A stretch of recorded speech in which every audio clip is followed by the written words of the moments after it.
taking a goat path along the backside to this vault. The Vault of Three Moons, as they called it. They gave you guys a little bit of lore about it.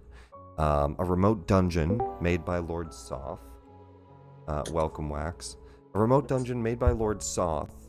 Or not made, but reclaimed by Lord Soth. It was originally made millennia ago by Moon Wardens. And the party has battled two Moonlight Guardians, which are basically not big metal constructs, medium metal constructs that have moon heads, big paddle hands. And they seem to have been old guardians of this back entryway that nobody uses anymore. A goat path led you up a mountain. You snuck in through this back way, battled those two constructs, shut them down, and snuck into the building, finding so far just a small shrine, and it actually had a magical longsword, a potion of vitality, and some armor stylized with a rose, and it was fully black metal. Really typo negative? And beyond that, the party knows a little bit that Lord Soth has like minions here, undead minions. The werewolves, the blue fire wardens, as they call themselves, have told you that these vaults made by Moon Wardens millennia ago have been taken over by a bunch of undead and Lord Soth's minions. Lord Soth being a death knight, from what you could kind of gather from how they described him. A paladin that had fallen in the cataclysm, a chosen that from the gods that was supposed to stop the cataclysm that failed, and ended up becoming this death knight. And so this is kind of like Kryn is in kind of a things could have gone right and they didn't, worst state scenario. These towers, heroes. These towers, one of them just kind of half destroyed, and like a large castle complex above you.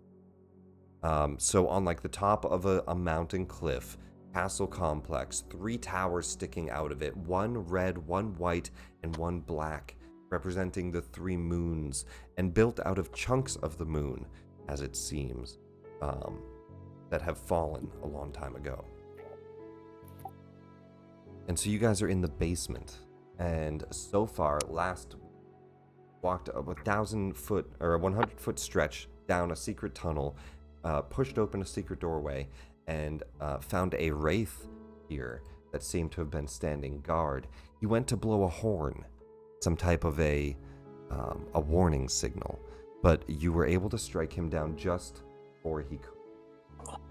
And so now the party is trekking the dungeon. I don't think we actually ever rolled stealth. So if you want a stealth, that is an option, but you would have to turn your lights off and do a group stealth check. Alternatively, we're just stomping in. It was kind of discussed. But I will throw it to all of you to start. We pick back up in this tunnel complex. Roddigs can certainly attempt to stealth. However, I think it is probably not going to be particularly successful. I think I have passed without trace. Give me a second. Yeah, somebody should have the ninja ability. You have a Staff of the Woodlands. Oh, yeah. Badass staff. Although I'm not seeing it. No, it doesn't have it. I do have it in my spells, though. Well, I can roll it if you guys want. Again, I would not get my hopes up. I will cast Pass Without Trace, though, if we're sneaking into this place back door-wise. Okay. I guess I'll disable my light then if we're sneaking about. We will have to disable lights. 7. Love to see it. Oh, I didn't get Hoggin in that aura, actually. Oh, you don't have to worry about the buff. I'll just Okay.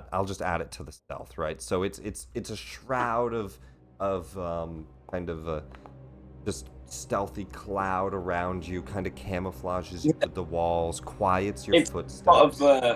there's a lot of insect and like bird noises that are kind of non-diegetic. There's nowhere that they're actually coming from, but they're kind of shrouding the sounds of our movements and stuff as well. It's like one of those noisemakers. It's like they put by Rainforest a door. Cafe. Right. 6, 14, 24, and 18. Technically 16. Yeah, I'll add the 10s. All right. And then 1, 2, 3, 4. I think we're missing 1. Wormwood himself. Wormwood. All right, yeah. Yes. I thought you forgot. Took me a minute to go through the names. Do I have to manually add the plus No, 10? I'll take care of the 10. Yeah. Okay. I added it to mine though. I see. And then you already added, so I'll just add plus 40, and then divided by 5. We won't worry about Nero and Sylvie, who are not here. 22, which easily beats any passives.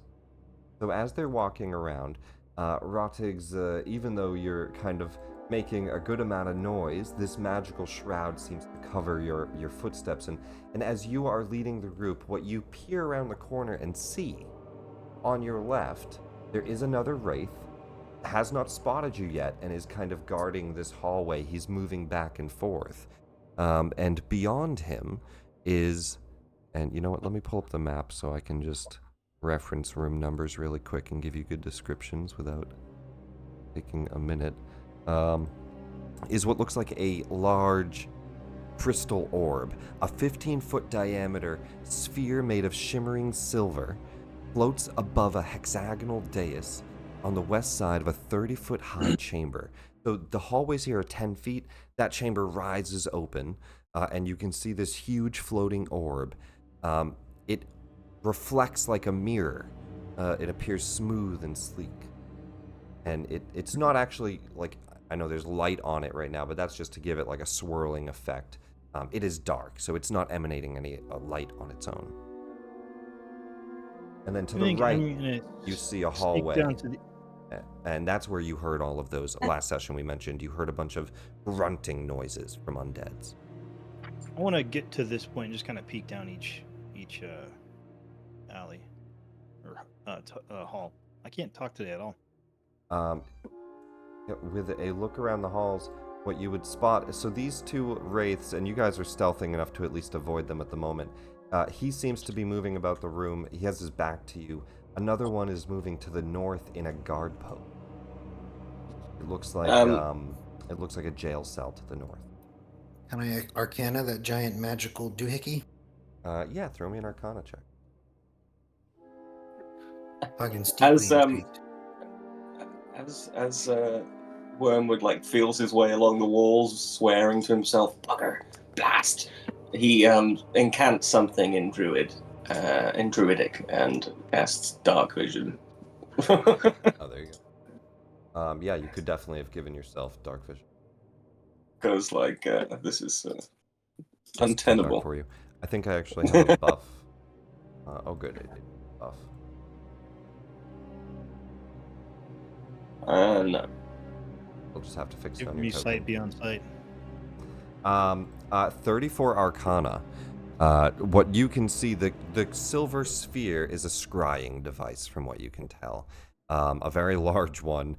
It certainly doesn't need to be that big, but it seems to be a large scrying device. Basically like having a big plasma team. It's made of harmless, viscous silver liquid. And Somebody's compensating for something. and it's kind of held up with a magical aura. I think Roddigs would want to go in there and take the diplomatic route. And for him, the diplomatic route is hitting this guy in the head with a hammer. Absolutely. Let me do vision first for... Dwarven diplomacy. There we go. I think you can see now, Wormwood. Thank you. So you guys want to kind of jump this wraith. I would say getting up to that close, We can roll initiative. Prize is different now in 2024, right? What is? Surprise. Surprise. I mean, good question. I believe so. This makes me think of Dokes from Dexter. I just watched season 2. Let's see. I've been trying to how get my the wife surprise to watch it, condition but I works. can't convince her to watch anything past. Like I can't make her watch anything past Trinity because the show just got so bad. Oh, I agree with that. But up to Trinity is pretty sublime. But after that is like, I don't know what we're doing here. And then the ending, ooh boy, what a stinker. Dexter somehow managed to have the 2 worst series finales that I've ever seen, Surpri- and now they're going for a third. Surprise Yeah, from they what are I can doing see for 2024. It's just disadvantage on his initiative. Mm. So we'll roll initiative, Holy cow! Epic Nat 20. and he just rolls at disadvantage. He got an 18 with disadvantage.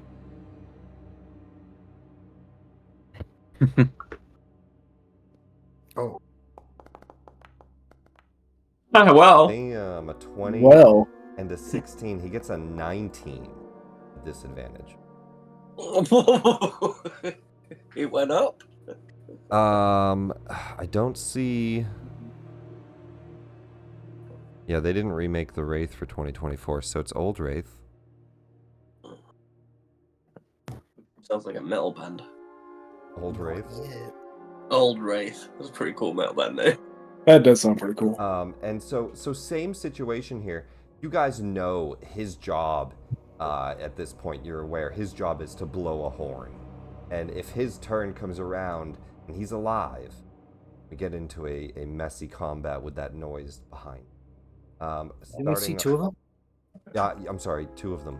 Yes, one to the north. Not roll him in. I feel like Rodix would be like, "Wow, it'd be a real shame if we had a bunch We're of getting- we're zombies getting- in there. We're getting fucked here. Holy shit. It'd be terrible if that happened." Oh, what was that, Roddick? Like I said, I think Roddick would be maybe not that bothered if a whole bunch of zombies came in, because that would just mean, Smashing More- time. And we shall see as combat breaks out. Oscar, you're first to act. Yeah. Ooh. Okay. Hmm. And this guy is gonna. He's doing the same thing up there. He's gonna. Well, so he's not Sell us alerted out. yet. Okay, okay. Essentially, once you guys make noise or do something, he's going. Ah. But he is in combat effectively in a surprise round. You're sneaking up on them right now. Okay.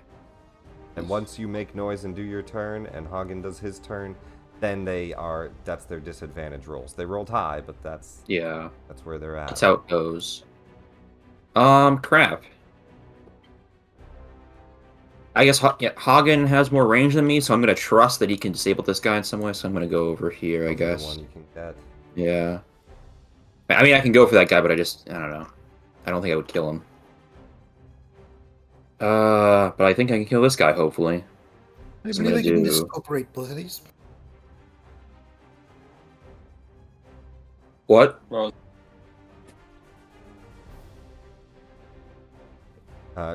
What do you do on your turn, Oscar? You run forward. Yeah. Well, I guess I would. I started right here, I believe. So I would actually go space down and then run straight at him for Charger.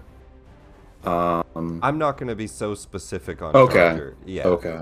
Going Just run from like- here to here is a straight charge. That's fine. Okay. Yeah. Okay. Sounds good. Thanks. And just hit him with a reckless attack. Hopefully. 21 hits.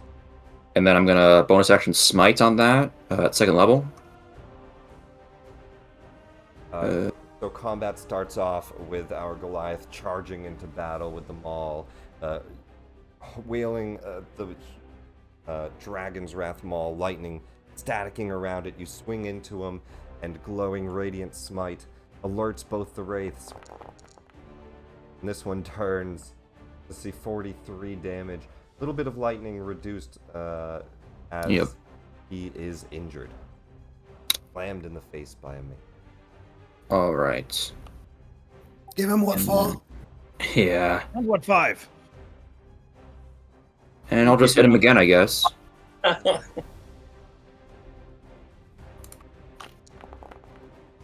Natural 1, but Ooh. also a natural 20. Can't smite on that one though. Thanks 2024. It still might be enough. 37 more points. I don't think that'll finish him off. A heavy critical. Wait, is that critical? Yeah, it was. That is, a heavy yeah. critical hit. Oh, you need to take off 1d6 from the from the attack above and 1d6 for the attack below. Or 2d6, yeah. Because I'm not raging, so I need a because I just for simplicity I just include the rage bonus that I get from. Oh, you're not raging. Yeah. All right, so we'll just take. Like it. Or it has minimum of 3, right? Yeah. So we'll take away that first one, that minimum, then the second one, which is 4, so 5, 6, 7 damage back. Okay. Sorry about that. But yeah, that's my turn. Hagen, and you could make 2 variations. You could just make you just copy your mace and just have one say rage and the other just say, Okay. Or, and that way you just know which one to click.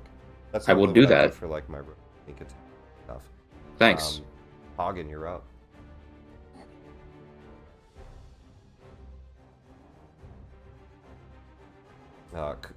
Combat breaking out as it becomes quite obvious that you're here. Both wraiths kind of turning and looking in this direction. One slammed twice. You're in the back of the group. What do you...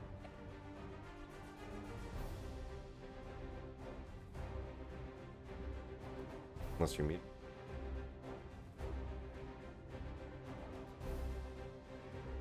Hagen. Hello? There he is. Oh, I just saw his... My computer unplugged from the wall. 1 sec. I see that. Your name just disappeared from the player list. And now it's actually gone. Oh no. What misfortune.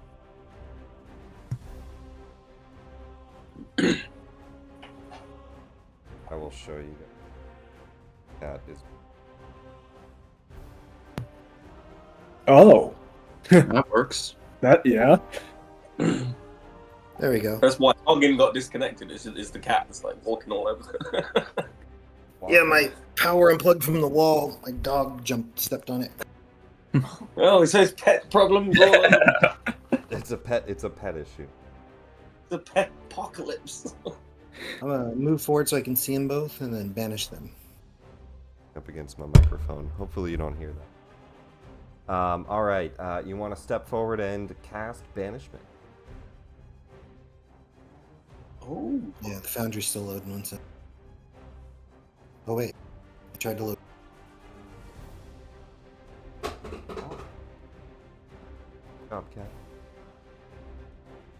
I need to run up and grab water. I'll just be like 1 minute. Go for it. Go for it. What are you gonna do with the cat, Nick? I don't know, man. It's my roommate's job. Oh, okay.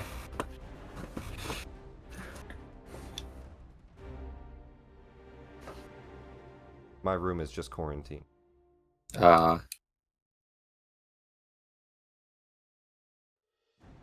have 2 cats. We don't know if this one... We got it tested yesterday.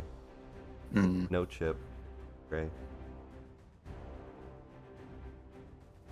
Alright, you step forward. You cast Banishment. 5th level. Yeah, 5th level so I can target both. I was about to say. But what is What's the the range? range on it? You might have to move up to it. I think you can.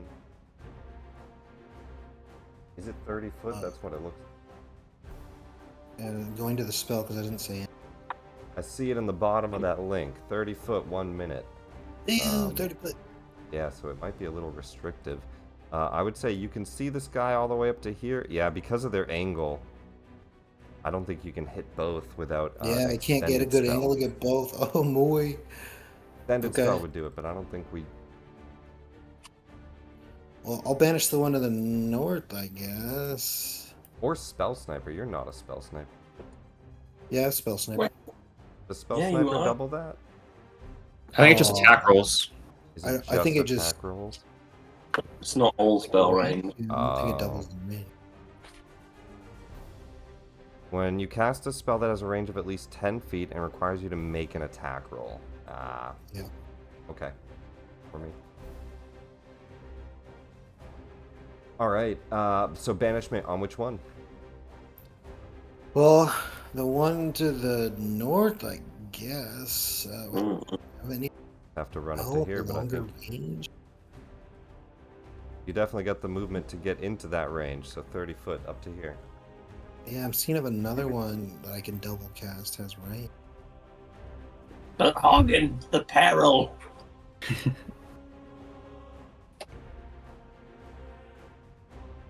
I mean, how wounded is this? Badly injured. I mean, he hit it twice, one with a smite and then with a crit, so he has messed that wraith up pretty good. However, they both go right after you. Yeah, I'm wondering if I can kill it with a cantrip, and no, I don't have any bonus action cantrips. That's all. I'm Brrr.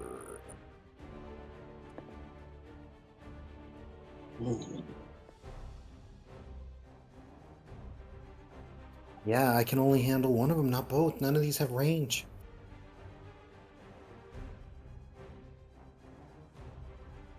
I was like, we have a swarm of undead on the way. Okay, yeah. Alright, well, I'll Wow, sounds like fun. just do the top one then. Alright, run up north and cast banishment on him. You'll have to go a bit further up, but he will make a charisma save. DC 20. Needs an 18 or higher. He does not hit that. 13. You quickly cast out a banishment, and you watch as he just poofs out of existence. Horn clatters to the ground where he was. Now, be concentrating on that as he Yeah. make him invisible. I'm gonna switch it to 4th level from 5th also, because I can only target one. Toggle him off initiative for now. And back. And yeah, 4th level's fine, yeah. That's your action. Any bonus? Negative. Right. This wraith. Badly No, well, wounded, smacked with Dubs a crit. Dubs showed up. Shouldn't we roll Dubs into initiative? Dubs, oh, True. welcome. And see what happens. Hello. I'm gonna say Dubs can roll into initiative when he gets into the game, but Save us. there's only a small chance here that he beats a 19. Yeah, you gotta beat a 19 with your He's a initiative. ranger, roll. you can do it. I think he's got advantage on initiative rolls, so I think he can do it. But Well- I mean, as I said, by meta, are we trying to avoid fighting a bunch of zombies? That does sound I fun. mean, it doesn't sound like we are, but now it does. So it's we mean, came we in can here just like fight we're gonna anyways. fight them all. Well, it's like a thing of like I think it's a cool moment, but I also want Yeah, to fight yeah. some zombies. You know what I mean? We'll give Dubs a chance to roll into initiative really quick. This wraith is about to use his action to send a signal. Plus, I mean, I guess we don't. Maybe it won't just be zombies. It'll be like the Death Knight itself. You know, it might be more than that. You know, Sweet. or something else. Roddick is- Well, yeah, Roddick is well, going to so you're say, saying "Oh no, it's gonna somebody be please stop even him." better. What you know is that the knights, Glass half the full. blue warden, then what are they called? Blue Fire Wardens. Blue fire wardens. They warned you of a horde. A horde.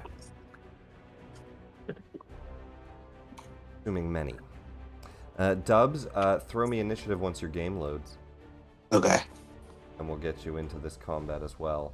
The party has snuck up on a wraith and another one to the north has shown up. Hagen ran north and banished the northern one, and Oscar's run forward and smited the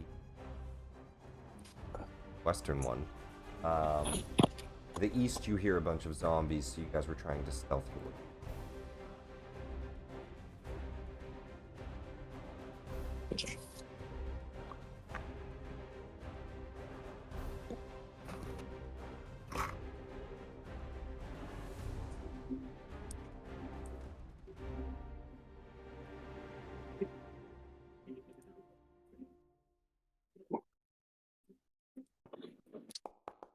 There it is.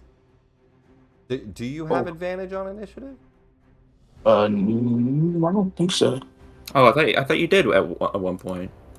Hmm? Maybe not. Maybe I'm crazy. All right. Well, then with that, the Wraith blows a Oh, signal. Lord, that's what it is. He blows a signal, and here, let me pull this up. Does it say anything specific? Wraith. Let's just go to that.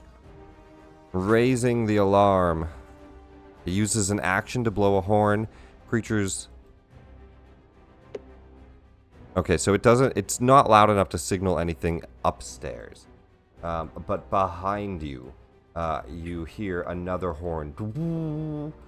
As another Wraith signals a horn, and all of these zombies are going to roll in.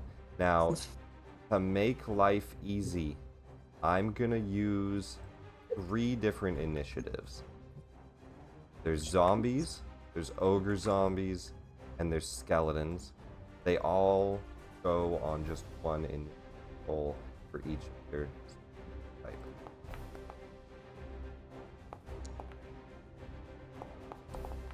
This other Wraith gets his own initiative.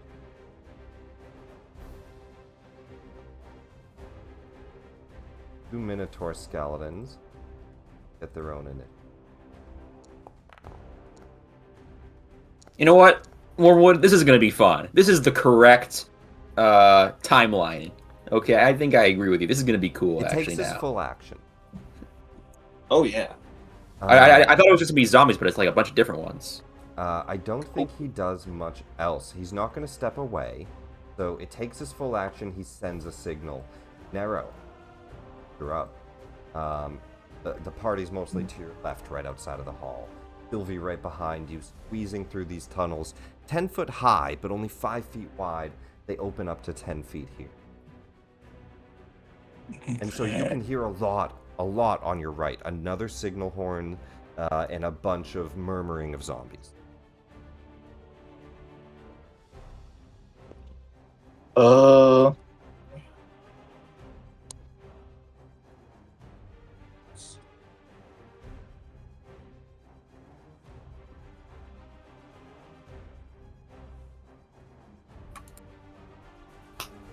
And so your only target at the moment is this one Wraith. You see a large crystal orb floating. It looks like a pool of liquid floating. And you hear a signal coming from this Wraith, and then somewhere on the northeast. That's all you got. Okay.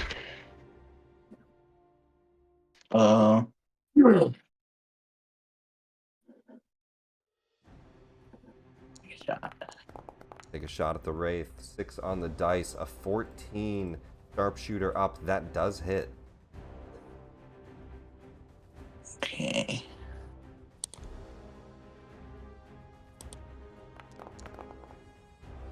Five and 3, 22 points of damage, plus 10 with Sharpshooter. I don't know why it's not adding that. Type it into situational so it shows up. But that's going to be an additional 10, which is enough to finish him off. As you take a shot around the corner, shoot down this one Wraith.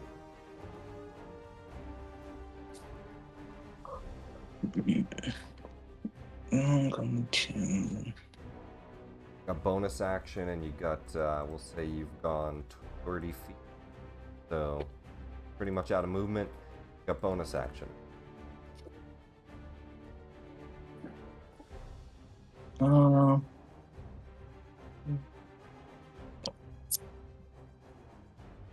I'm going to.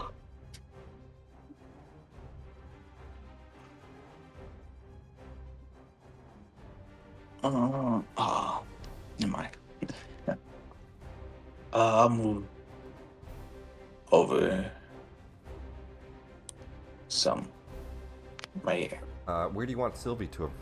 Does she follow? Does she stay Uh, there? yeah, if you can move between them two. And follow. Okay.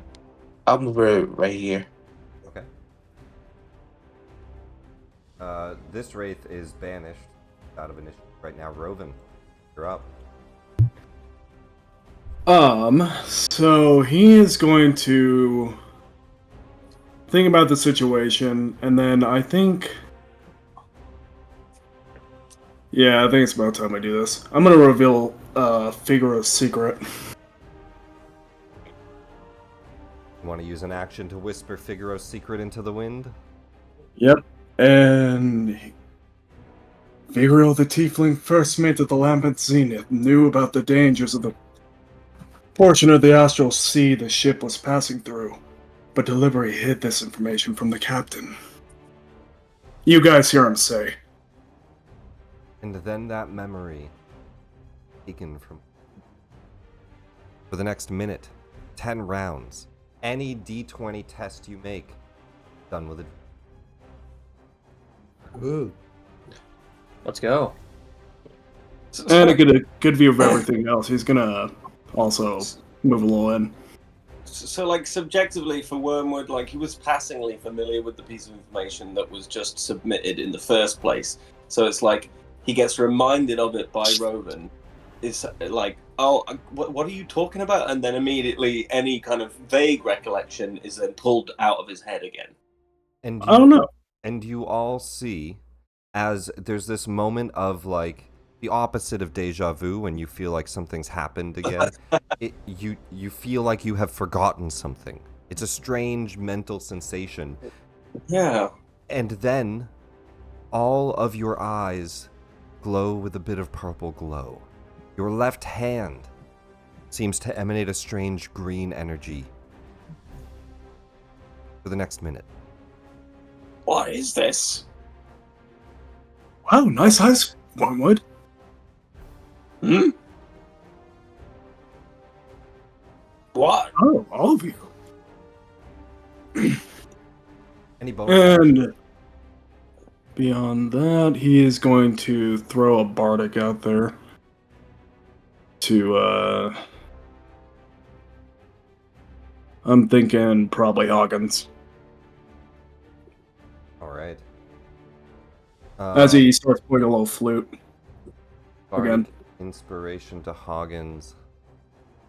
Is yours a D8, right? I believe so, yeah. Second. I have. Let's just remove that buff. I have one that should. I can select a D8. There we go.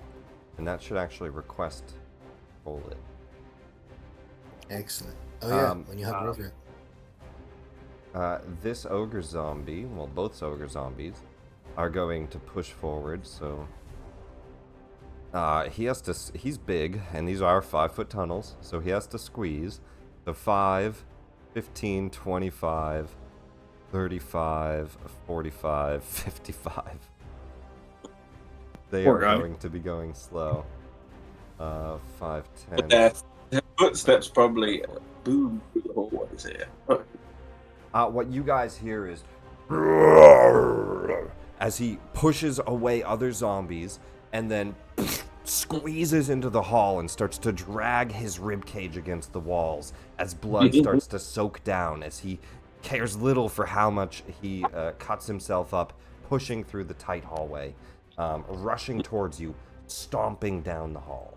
And it sounds like another one following. The other side of you, the southeast. Wait, I was curious. Are these not 10-foot wide tunnels? These ones are. This turns into a 5-foot tunnel that they're in. Oh, gotcha. Sorry. Yeah. Gotcha. Once he gets out into that tunnel, he'll be. To your south,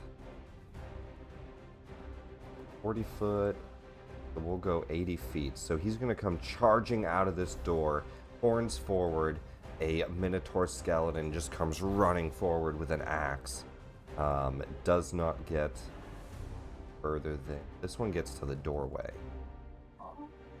So this one doesn't even get out of the door. That one gets to the south. But you hear those two charging. Then all of the skeletons.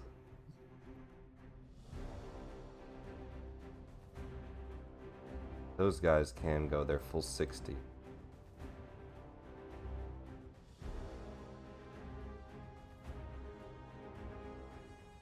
I will wall them all off. Well, it looks like we got a fight on our hands. This should be fun. They're coming in from every side. Pick a side you want to fight on. I'll close the door on the others.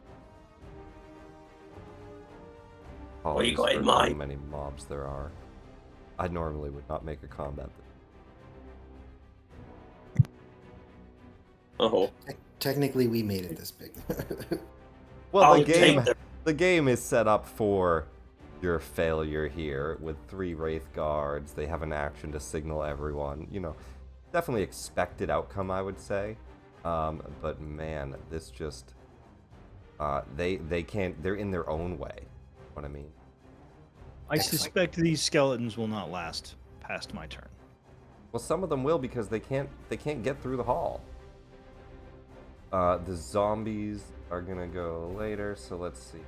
Or skeleton, I guess I have both minutes. I'm a wraith. That's to go. He can at least move through the walls. Yeah, he can move through the walls, so that helps him a little bit. He can bird's eye view to places. That's 60 feet of flying as well, so he'll emerge. He's just gonna go right through the walls here. And he's gonna emerge through the wall right behind Hagen. And he will do a life drain attack at Hagen. Oh my, hello. For an 18 to hit. That will hit. Is 12 proper? Do you have mage armor up or anything? I forgot to turn mage armor back on. I can just change that on the formula here. So 15 at least, right? 18 hits though. With no shield or anything, then he's gonna go for that attack. I'll shield it, I guess. Reaction shield.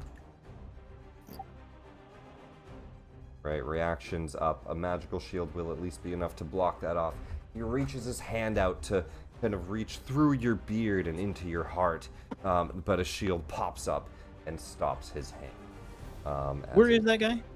Just to your north now. He emerged out the wall at Hagen. You just can't see him right here. Oh, okay, gotcha. The other Minotaur skeleton gets to that door. The zombies go. The zombies, same thing. They are in their own way. They're just gonna kind of pile into this kind of tunnel. Gonna slowly feed the bottleneck that'll feed enemies. So that is their turn. None of them are getting past the skeletons, except for me. One of them can get up to there. Okay. These two can get to the front lines if they dash. So two zombies get up. The rest of them are stuck in this funnel. Right. Rotigs, we're on you. The Eastern Hall has zombies and skeletons charging through, and something huge following behind. The southern one, you hear the stomping of a Minotaur skeleton that just gets into the room and roars, and a wraith attacking Hagen as a magical sprouts up to block him. I'm going to do a very silly thing. I'm going to use Divine Intervention to cast a 5th level Spirit Guardians. Oh. I don't know how to use Divine Intervention. On the Can't you character just sheet. cast Spirit Yeah, Guardians yeah. as level 5? You have a well, I think he's saying he needs as a magic action, choose any cleric spell. I think you need the spell slot. Is that one? No, I think you just cast it. But this is my Yeah, understanding. yeah. is No, that- you have spell slots. You could just cast it, but you can divine intervention it. Yeah. So I that's feel like in that- your features. You have a 1 out of 1 resource there. Right. Oh, is it in? Yeah, just click on that and it should put it into chat. Up the resource. Features. Hold on. Oh, there it is. Okay. Call on your deity or pantheon to intervene on your behalf as a magic action. So I'm calling down to Doomathoin and asking him to give me some really, really mean spirit guardians to do some really mean things to some really undead guys. Just a bunch of little tiny spiritual angry dwarves. That is exactly what I pictured. Yeah, just like How do I? it's like the hi ho from Disney, but they're much more violent. Yes, we'll- much more. What we'll do is we'll cast spiritual guardians at 5th level and just not Okay, how do I? That's great. Spirit guardians. I got you right here. I got it. Don't consume spell slot. Don't.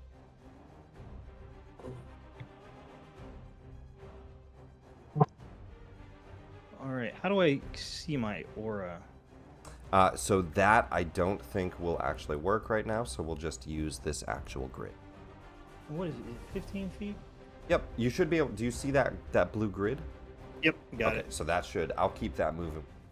That'll be your aura. Just because I turned off a lot of modules, simply as I'm working on figuring out which ones are causing the lag. Some of them are actually causing lag. Yeah, I thought spirit guardians was 30. I didn't pay close enough attention. I thought it was 30 foot, not 20, not 15, but that's okay. Okay, so that's 5, 10, 15, 20, 25, 30. Right? So I get one. Yeah, it's 30 from one side to it. Right. But Yeah, you're able to get one of them this round with 30 feet. actually, no, I'm not gonna do that. I'm sorry. I'm gonna let me go back. I'm gonna stop right here. I think. Fair enough. Kind of create a four-sided gradient funnel, a blender. Right in the center. I'll look up at Rottigs and just be like, I got something for them, gesturing at the kind of flickering silhouettes of these fucking bunch of undead down the hallway. And I think that's actually, just in case something happens, I'm gonna use my bonus action to do stone counting. All right. These guys are cute, he'll say, gesturing at the spiritual guardians. So just in case somebody does a darkness or something like that, I would still be able to tell what's going on within 60 feet of me. Okay, bonus action stone cutting. 5 out of 5 of these. Bonus action to gain tremor sense for 60 10 minutes. You start to feel around the dungeon. Very cool. You can tell that actually, let me do this. I believe I can turn this on for you. Advanced protection. We will add field tremor 60 feet. Actually, I guess that would mean also I'd be able to see anything that was invisible too. How does that look? You should be able to see everything now. If they're in sight, then you can just see them. If they're out of sight, you should see a purple outline. Hold on, let me see. Is there anybody? Oh yeah, I can. Oh, that's awesome. Okay, guys, there's a bunch more guys over there. Over there. Over there is non-specific. He points to the east. Yeah, over there. Where you heard the horde and where they're pouring it. Wormwood, you're up. Oh, this all happened so fast. I cast Spike Growth down the hallway.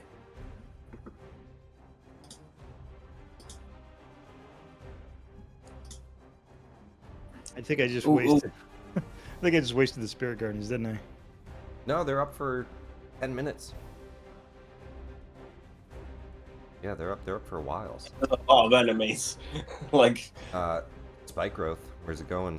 few fronts of crown control. I'm thinking I should upcast that as well. I just need to undo that. Hold on.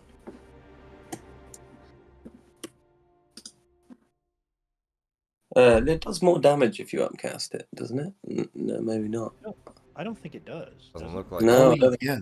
Doesn't look like it. Just has the 2d4 No. piercing. Yeah, right. No, I'll just do it like just nice and far down the hallway, like just basically like where the spiritual guardian's aura ends. I'll have the spike growth begin, kind of thing. And for the most part, I am trying to use the 2024 spells and rules, so let's take a quick Oh. look at that one. 20-foot radius go. sphere. I think it's all pretty much the same. 2d4 piercing every 5 feet traveled. And that also does an upcast, so yeah. Alright, so it looks the same. Go ahead and place that measure template. Where do you try to put it? Yeah, just center it so that I guess with that radius it would be like somewhere in the middle of that group, right here.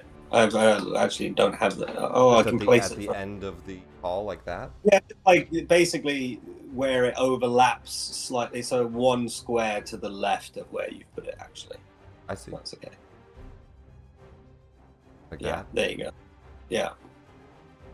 Alright, so out of the thorn pit and into the spiritual battle. Yeah, exactly. Like if they want to come over here, they're just basically damaged until they hopefully dissolve before they actually arrive. Alrighty. Thorns sprout And up yeah, through the just ground. like vines and thorns and all sorts of stuff that creep out of the flagstone and stuff on all sides of them and just start, yeah, making it very hard for them to move without being shredded like incriminating documents. Anything else on your turn? What's your action? Shillelagh my weapon.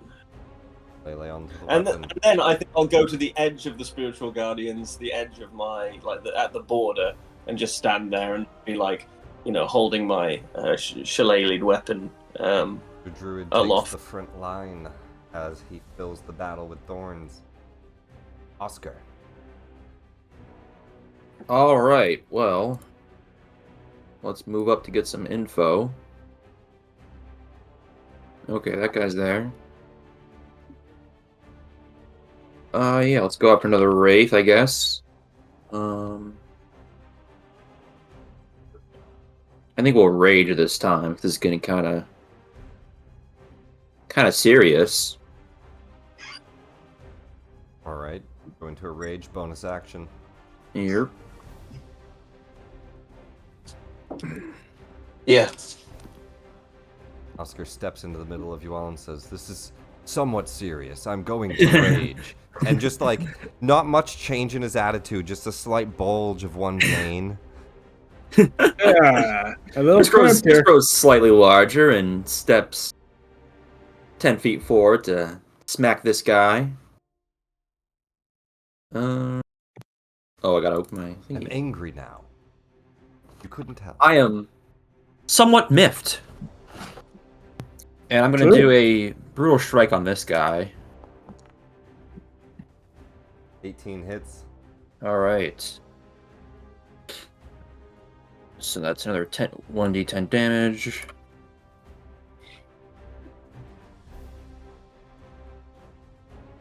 And I will push him 15 feet back. Alright. 15 foot back and roll damage. You get an extra d10 from the brutal. Already got that. 41 points. Reduced down to 35. But a total of 35 damage. It pushes him back how far? 15 feet. 15. And then I will move up with him. And then hit him again. At advantage this time. 28 hits. And that's another extra d8 from Charger. Damn. 9 down to 33 on him. Bloodies him under half. And that will be my turn. Hagen. You Oscar guys starts sort to of wait for me, okay? Oscar starts to I'll take move back over in the the hallway, middle. pushes a wraith away. Spiritual guardians to your south. I want to fireball those, but they're all in spike growth. I'll let those die to that and the spiritual guardians. I'll kill a minotaur. Oh wait, no, I hope kill a wraith.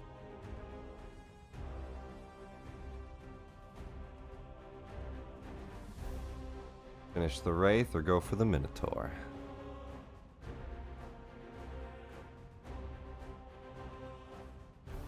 I'll just throw some patch up and triple scorching ray the guy to the north. I get advantage, so I'll roll again. Every attack will be with advantage on this. Get that, yeah. Yay! Good reminder. A critical hit. Good damage too.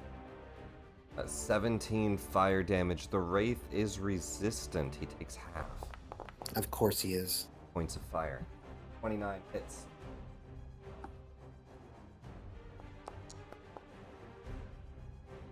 Four points of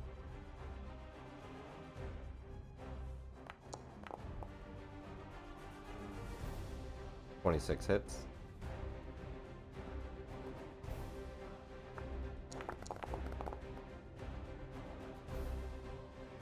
Points of damage. A critical beam into his chest is knocked back in a battle with Oscar, but his attention then coming to 2 hits on his side start to burn him up, but seems to be able to take fire. I will be done. Arrow, you're up.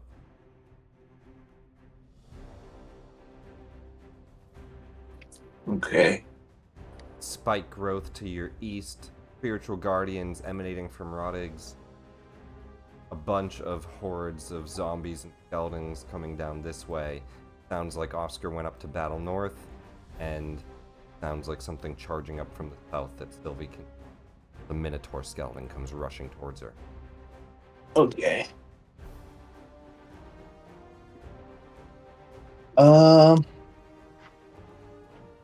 Should I move up right there so I can see? I got that. Yeah, I got that. I'll shoot the Minotaur down here.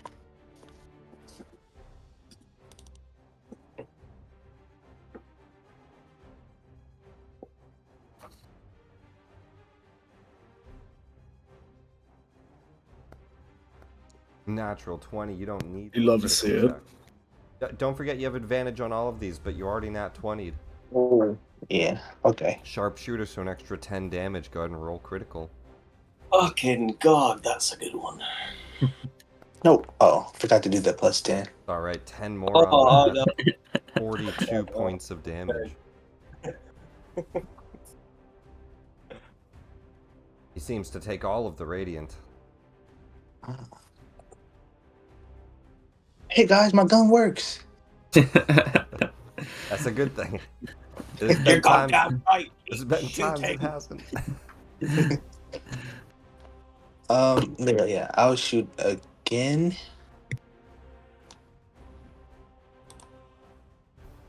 Advantage, okay. The Moonlight Guardians, Hoggins, what those? No, Nero was shooting his gun at, and it did healing. Oh no, yeah. All right, 20 is gonna hit. Mm.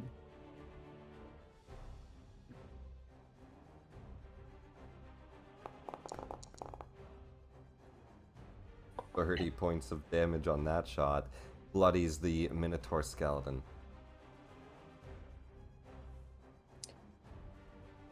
Puts him Okay. under half. A bonus action. I'm going to. Oh, Susie's gonna go take a bite.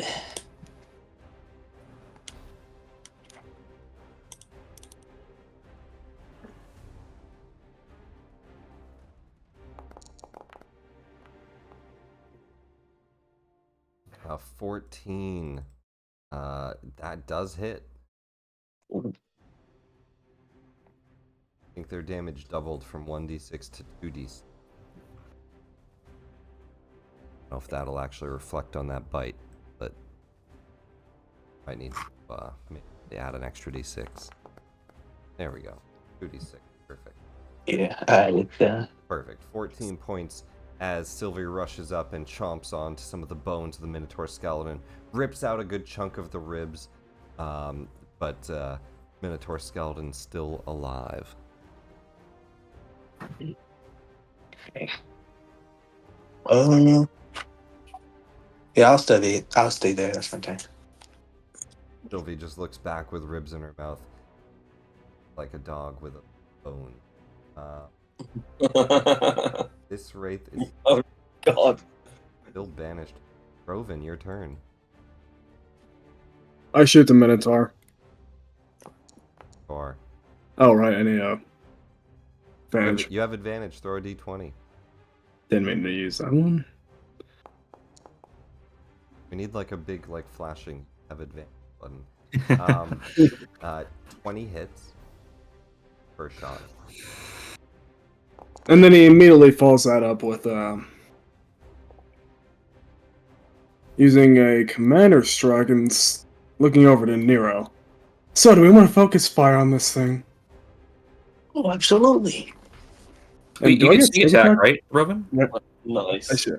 Yeah, Roven, you could add your sneak in there. Yep. Let's see if that's even necessary.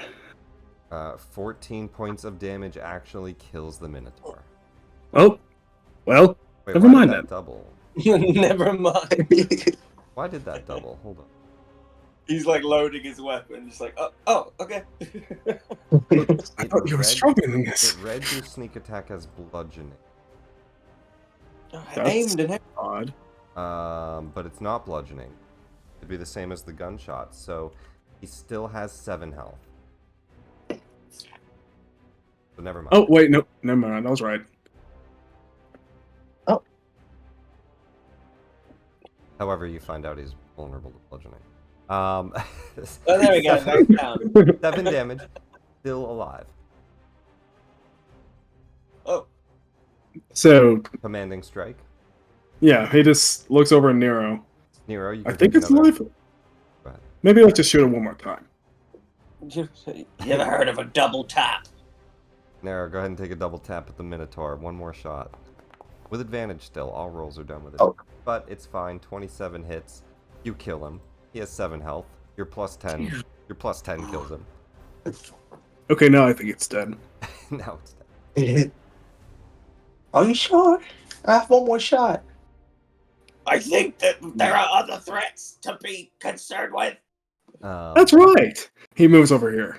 Roven, you rush into the... Well, one step ahead of you, you can see spike growth. Ogre Now, zombies. what to do about these fine gentlemen? And he moves on. Okay, so this will be rough. So he's got 30 feet of walk speed. It's already difficult terrain for him, so 10, Yeah. 20, 30, 40, 50, 60.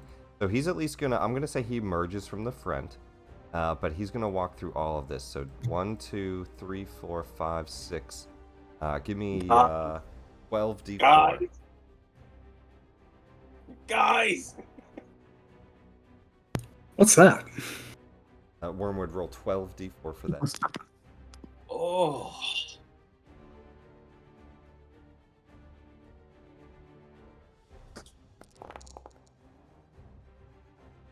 Hold on. 33 points of spike growth damage as he rushes forward, but one of the ogre zombies makes it front. The other one, unfortunately, only makes it to the back of the Congo line. Dead. Skeletons now will rush forward. So 1, 2, 3, 4. 4, so give me 8. 4.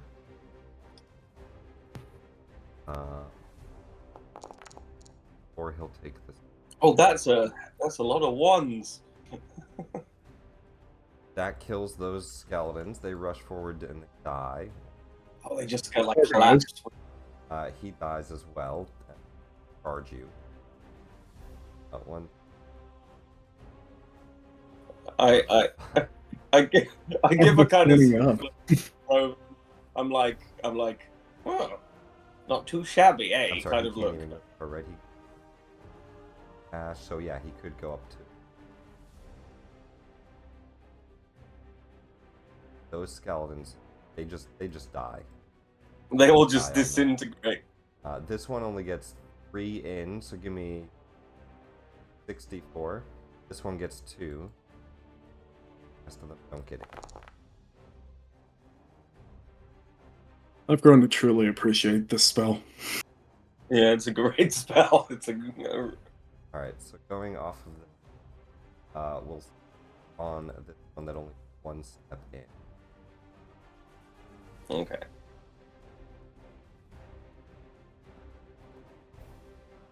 Other 2. The rest of these get to the back of the Congo line of. How I Right. took out like 5 then, I think. I want to say more than that. Or 5, 6, 7 of them at least. They- Wounded Wraith up on Oscar. Will do a life drain attack on you. At advantage. 20. Yeah, that'll hit. Yeah. On save. Go. Rested it in the chat. All d20s. All Oh yeah, d20s. sorry. Okay. Yes. Yes. Does Woohoo! not make. So you lose maximum health equal necrotic damage. 23 necrotic damage, and it is halved by your resistance, so 11.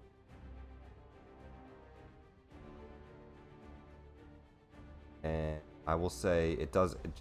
We're just gonna say it starts eating away at the full max temp, so we'll say that's gone by 6. Then you're at -5.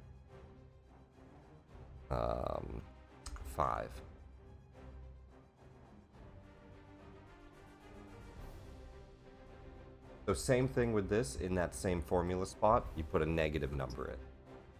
You're at -5 Alright. on. I already set that up for you. Minotaur skeleton. One will get 10, 20, 30. He gets up to Sylvie.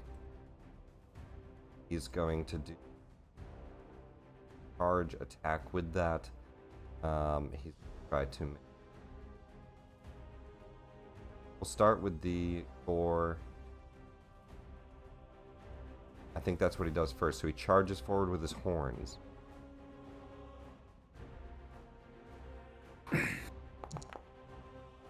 Ugh, 5 on the dice. I don't think an 11 hits Sylvie. He rushes forward with his horns. He tries to stick them into Sylvie and knock her prone, but fully misses. That's all the Minotaur skeleton get. Zombies. We're stupid. 20 feet to here. Can't go any further without dashing. So he'll dash. 30, 40, 50, 60. 1, 2, 3, 4d6. Go ahead and roll that for me, and I'll keep that for most of. 64, right? I'm sorry. 4, and so it's 8d4. 4 squares. And 7 years ago. 4 square and 7 spike growths ago, I had zombies on. 22, so that immediately kills him as he dashes into it. This one will get only 2 squares in, and the rest of them, fortunately, are still backline. Take 2 squares will be the first 4, so 4, 5, 6, 7, 8, 9, 12 points of damage. The one that gets halfway in. Other ones are not in Yep. there yet. These zombies that are already in the front. I'm Zombies, mincing them, lads. I can target them. 10, Don't lose 20, hope yet. 10, 20, 30. That's give me 64.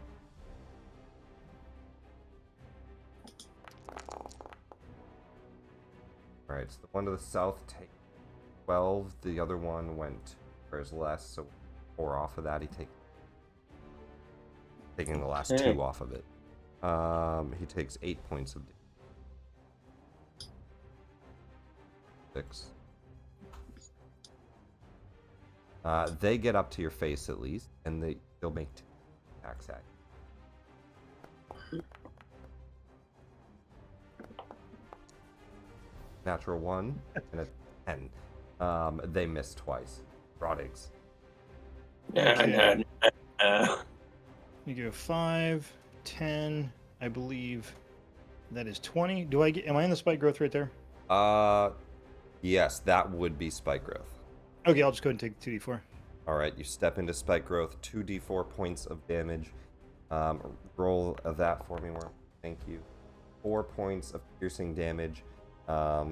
Concentration check, unfortunately, but you have advantage. I don't even need to. Yeah, I think you have a minimum, right? 24 or something. Yeah, there's something has to be for at least 20, actually 26, I think, now for it to even trigger it. And I will Wisdom go. saves from the 3 zombies. The new Spirit Guardians, when they are forced into it, they make a save. It's going to be a 21. Well, yeah, Spirit Guardian's not. The Turn Undead and the Spirit Guardians are actually different. 16, 13, and 12. I don't think any of that makes it, right? Or spell DC 21. Go ahead and roll damage on 21, that. That is 5th level Spirit believe- Guardians. 5d8, I think. Normally double check. 3, I believe, and then 4, 5. Yes. Yes. Okay. There we go. 26 Oh. points of radiant damage. The 2 zombies just burn and char to death in the Spirit Guardians as it just kind of shreds through them. Ogre zombie, badly injured, brought down to half. I will take one more step forward, understanding that I will take damage. 2d4 points of damage, but you do also get this skeleton in. But half. Yeah, even if he did take half, I mean, Actually, he'd have to roll a nat 20 to save. yeah. And Even if he let's hit- saved, he dies. Let's hit the zombie. You rush right into the zombie then. This time the spike's hurting a little bit more, 6 points. But you deal with it. Ogre zombie in front of you. Okay, and I'm doing the Warhammer +1 because I've got the Blessing of the Forge. Blah, blah, blah. Blessing up right now, yeah. And I roll with advantage. 16 on the dice, 24 hits. Okay, so then damage.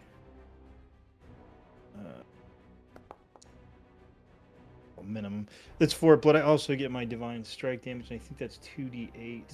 Yeah, it's going to be 2d8 Radiant. Yeah. Or Necrotic or Radiant, but I'm going to have it be Radiant. Nope, not you.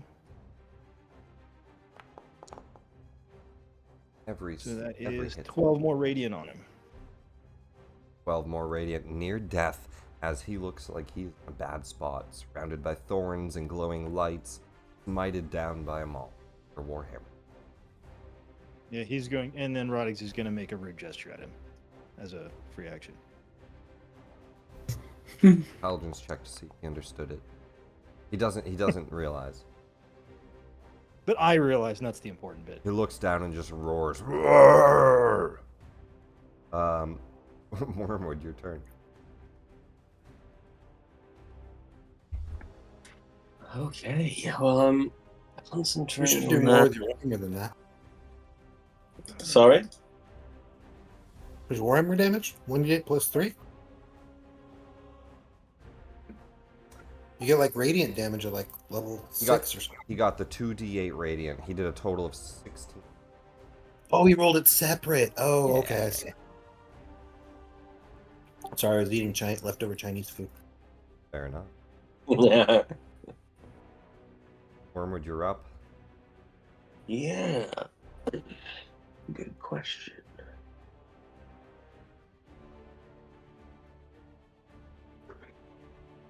I think I might back up to preserve the lacerating effects of. Yeah, just in case he smacks me and I lose concentration. The two zombies swing at you. You're like, wait a minute, I'm not the friend. I'm a placeholder front line. All right, you back up. I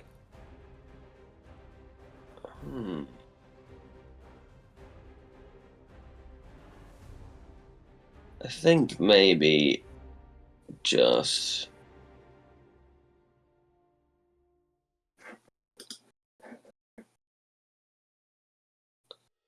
do you know what? I see Rovan injured as I back up. How did that happen? How did he become injured? Moonlight Guardians. Oh, Earlier, right, it's on the from- way in. Yeah, I I'm got just- moonbeamed. I'm just gonna back up and like I'm still holding my staff, which the shillelagh I guess starts to dissipate. I don't think it lasts more than a round or something. But I'm considering to go defensive again, and then I see him and I'm like, "You're looking banged up, brother." I'll be And I fine will- for now.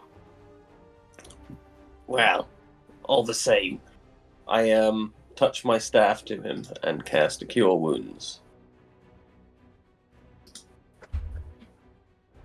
All right.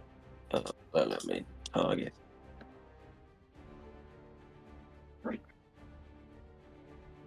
That too will benefit from the newer rule. Yeah, you have Legacy. You're gonna get it 2d8 base. So shall I just roll that then? Yeah, you get an extra d8.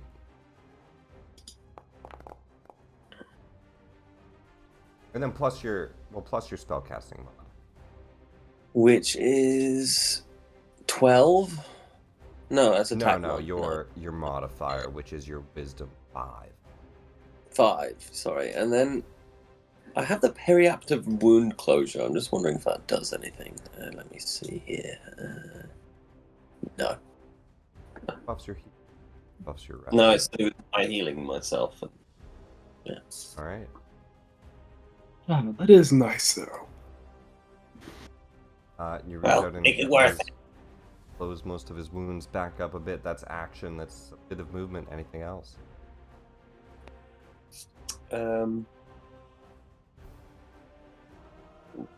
I guess I'll just use my bonus action to shillelagh my weapon. All right. Well, I think you already. Doesn't that last a minute or so? Let me see, because I keep Either- doing that every round. Either way, yeah. Yes. You I thought it was shillelagh. a round. It might be. You shillelagh the weapon. Oscar, you're up. Yeah. God damn, this rate is so low. Doing optimal damage. You walk away from it. Yeah. Well, it's just so annoying when you do so much damage sometimes, because then you're wasting it, like when you're things like 20 health, but you're gonna kill it anyways. Dead Wraith. Advantage swing, double 15s, 26 hits, Yep.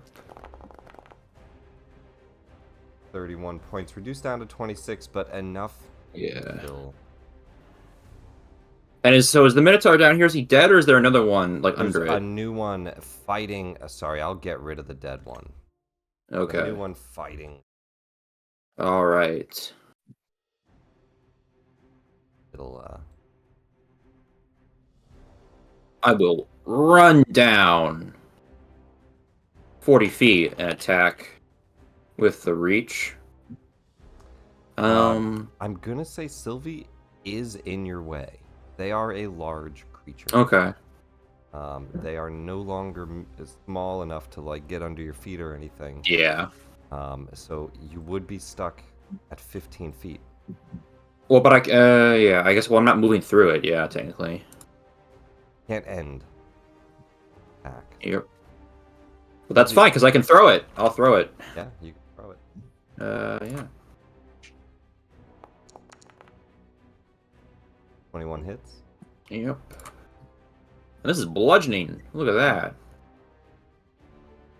Yeah, this is not charger, I don't think. 33 points of damage, which on the skeleton knocks out a bunch of his ribs and does 50. Nice. Like striking down a bowling pin.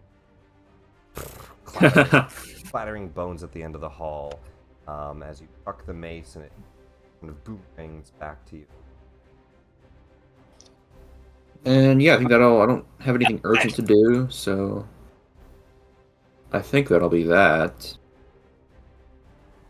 for me. Oh wait, no, I can actually. I'm gonna attack again because I've got Hugh, and I didn't use my bonus action. Let's do that. Offhand, Chuck. Or what is it? When I killed the Wraith, and so I get a bonus action attack from Great Weapon Master. Yeah. Oh, I see. One of the weapon masters. Yeah. 21. That'll hit. Nice. That's a lot of ones. It's still enough damage, I think. No, he's still alive. He's alive. A second hit alive. Does not put down the Minotaur. Incoming kill steal. I've stolen a lot of kills, so only fair, and that'll be my turn. Hagen, you're up. I will magic missile it from my wand. Hey, guaranteed damage. Knock him out. He looks really low. Down to 5 charges.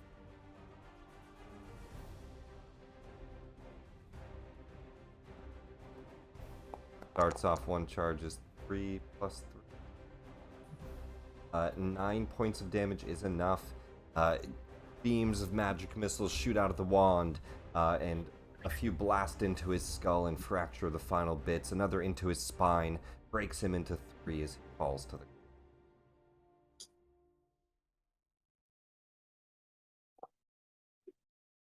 I think I'm gonna go back here and check out this divination-y thingy. Yeah, you already you have guys done got the all that, Arcana. You know it seems to be a scrying communication device at a minimum. But a big glowing silvery viscous liquid forming a ball of a mirror-like substance. Is it like looking at anything right now, or? You rolled a 34, I think, on the Arcana. You know you would have to touch it to activate it. Touching it. Okay. It does not take an action. It just requires like an item interaction. You reach out. As you touch this seemingly solid sphere, it kind of ripples like a pool of water. Cool to the touch. All that you hear, kind of like ringing a doorbell, you hear a faint ding. Level acquired. I'm going to roll a d20.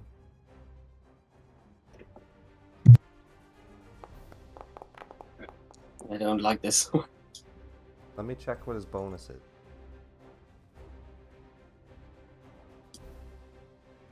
$13.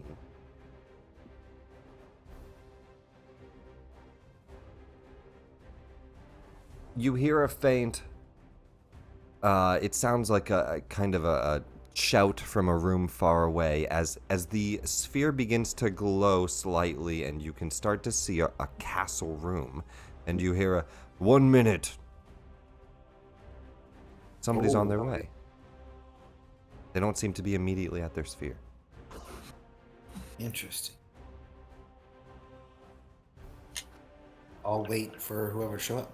All right, that's wand, that's item interaction. I'd say you still have a bonus if there's anything you need to do. I am good. All right, Nero.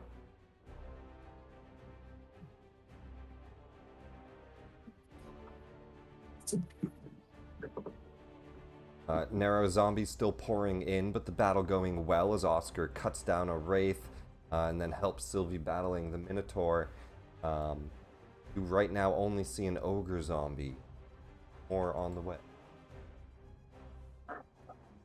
Ogre zombie.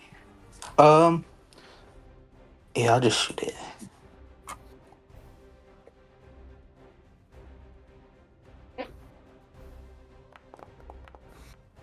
Nat 20. That's gonna hurt. Roll crit, add the 10 situational. God damn.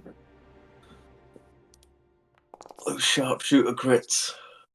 Oh my god. 44 points of damage. Damn. A huge hole blasts into the center of the ogre zombie as you hear the rifle charge up and then unleash a radiant bolt. It collapses into the spikes, and the spikes just start shredding it into mincemeat on the ground. Looks like meat's back on the menu, boys. Yeah. What? I've never heard it before. That's the first time that phrase has been said. I'm pretty sure that's the first time. I know it's anachronistic. Like, do we have menus? Like, what? Who knows? Nero, Let's move on. Not Move really past much else that you can see without going into the spike growth. So, Okay. Yeah, I'll just in my turn. Roven. Yeah, I'll do that. I'm not entirely sure what I can do at the moment. Without going in the spike growth, you're in that same situation. Nothing you can see at the moment. Spike growth ahead of you filling the hall. You certainly still hear zombies, but I mean, it sounds for the most part like they're killing themselves on the spikes. He's gonna peek in on what Hagen is doing. It's 15.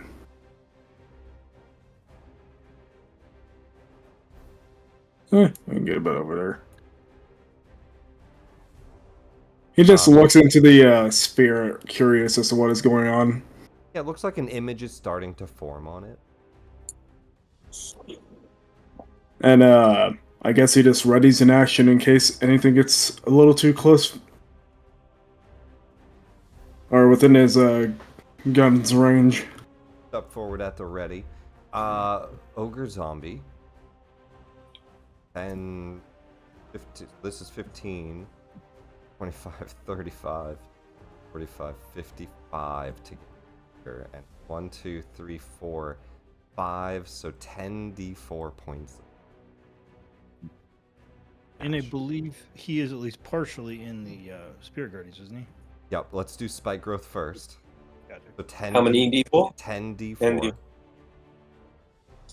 And then he'll make a wisdom save and roll 5d8. Wisdom save 15 fails.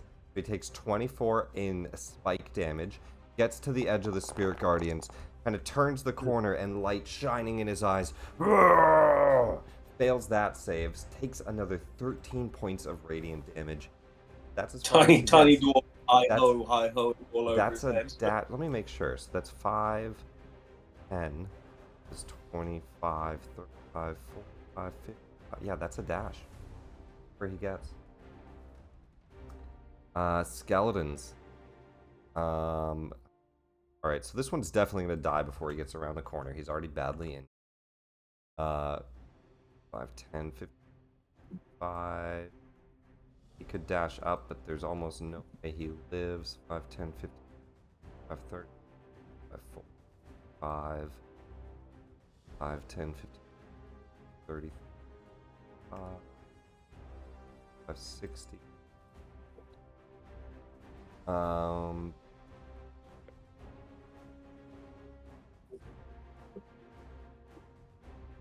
That's dashes. So some of them that were at the end of the spike growth can get to it, but it's a dash. They can't even attack.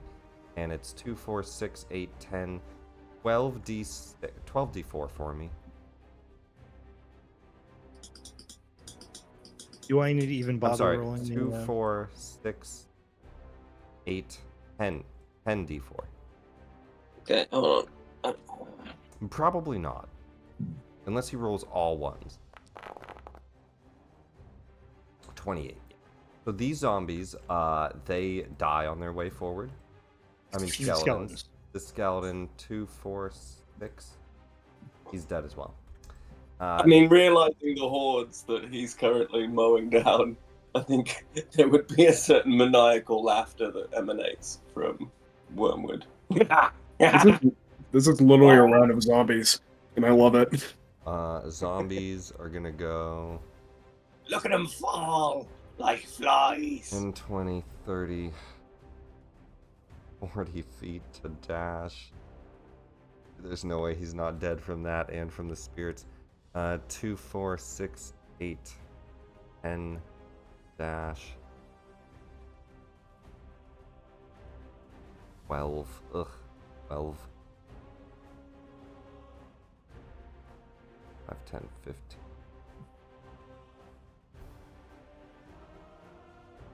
There. They're right behind him. Alright, I need 12d4, and I'm gonna just start from front to back for the ones that only step in once or twice. Fair enough. Alright, so this guy is the only one that went 12d4, and he dies. This one gets 2 less than that, for 6 less damage, he dies.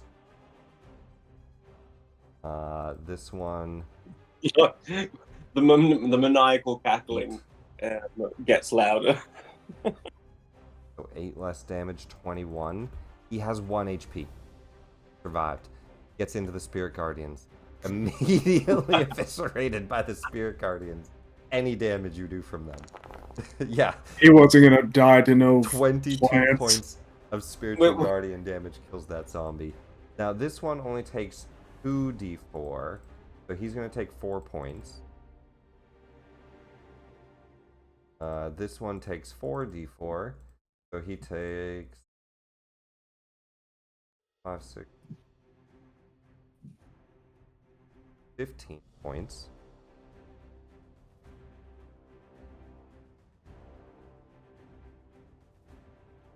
And then this one takes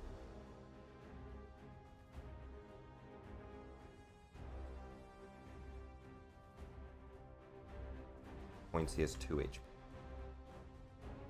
HP. Not looking good. Roddigs, they are just dying in front of you. The only one that seems to be able to push through this wave of magic, the ogre zombie. Okay, so just a mechanical thing here. If I move out and if I go here, that means he will not be in the Spirit Guardians anymore. Move Spirit And- Guardian. No longer in it.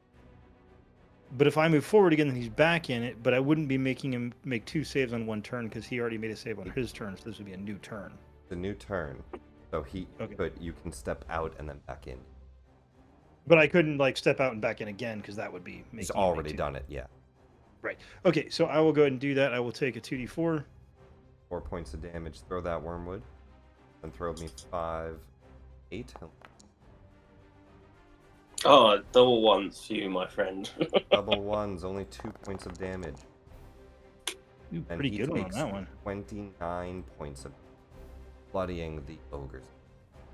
And I will use my action to cast Sacred Flame.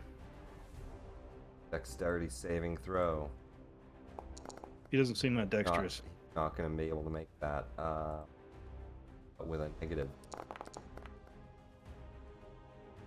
16 points more radiant. of radiant. Oof. Oh, that's good damage. Almost finishes him off. Burns him to a crisp, but he's And- still kind of moving and grunting. Lifts the club one last time. Roddigs is going to motion for him to come over here. All right. Anything That's else me. on your turn? That'll do her. Wormwood. It's funny I did most of my damage by just walking around. Just kind of moving. Wormwood sees Rottig's motion for this thing to come over there, and feels that he could prematurely oblige against the creature's wishes, perhaps. By all means. And while continuing to cackle maniacally, he's going to try and thorn whip this thing, which I think works. Yeah. Once. Oh, am I? Yeah, am I the right? Yeah, I might be a small. Advantage attack. Try to pull him forward. Okay.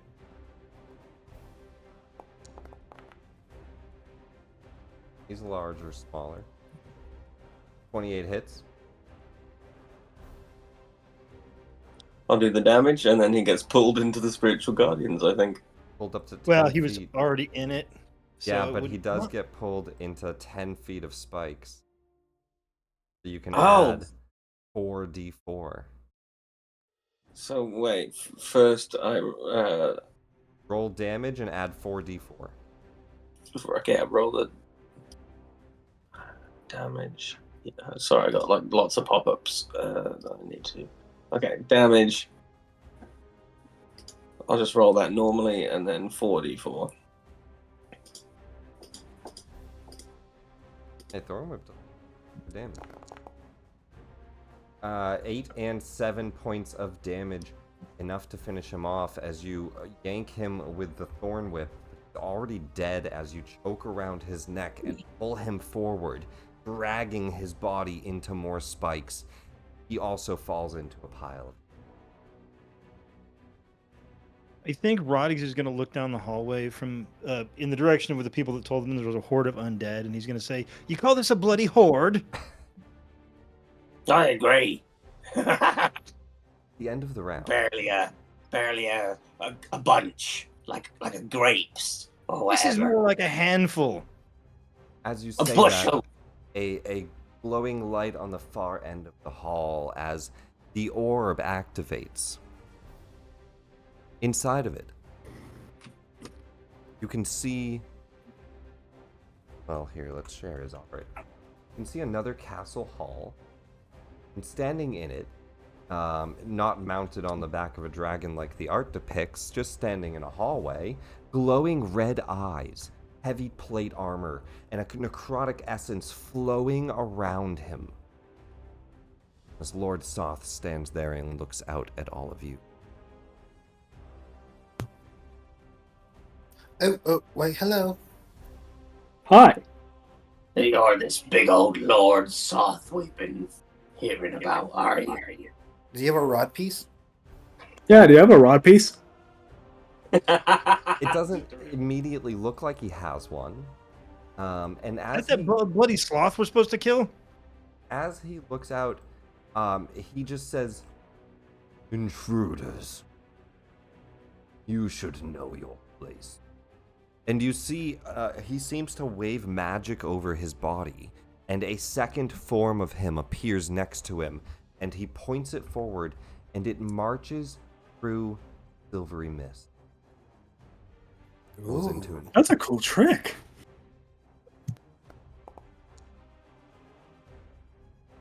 As he looks agitated, and then he waves his hand over the orb, and the image fades away. Doesn't seem to talk to you. Bye. Sends a simulacri of himself, a death knight. Top around 4. Oscar, you're up. He moves fast for a sloth.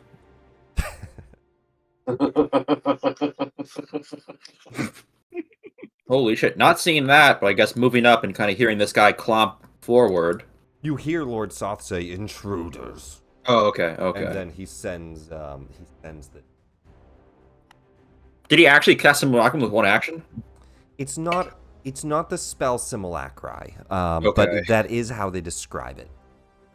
A simulacri And- of himself is what it's written. Okay. And is this Facsimile. sorry? And is the portal is closed now? It's not a portal. Oh, okay. Yeah. This creature looks specifically like they are made of a silvery goo. Okay. He's made of a Well, silvery metal, and he emerged. If it's from evil the and I can sphere. kill it, I'll kill it. So I will rush forward and attack. Yeah. I think you have 10-foot reach, right? I would say Yes. you are stuck behind Roven. Okay. But you could go, Yeah. unless you have the room to go, you could go north or something. I think I could, but I'll just It's- stay like it's this. over. Because I'll still get Charger, I think. Don't worry, I'll duck. And this guy looks pretty heavily armored, right? Does he have like a shield or anything? He doesn't have a shield, but he does have a shield. He has a shield, plate armor, and a long sword. Okay. He's a full armored knight. Okay, I don't think I'm gonna do brutal strike then. I think I'm just gonna do regular advantage. You already have advantage. Well, yes. Yeah, I won't reckless then. That'll be nice, at least. Which saves you from a natural 1 there, but a 10 on the dice is a 21. You see he lifts up his sword and just knocks your attack out of the way. Ah. You're one of those guys, eh? There he is. 6. Holy balls. 6 holy balls. Is that part of the? But you're able to kind of swing that down and into a hit. All right.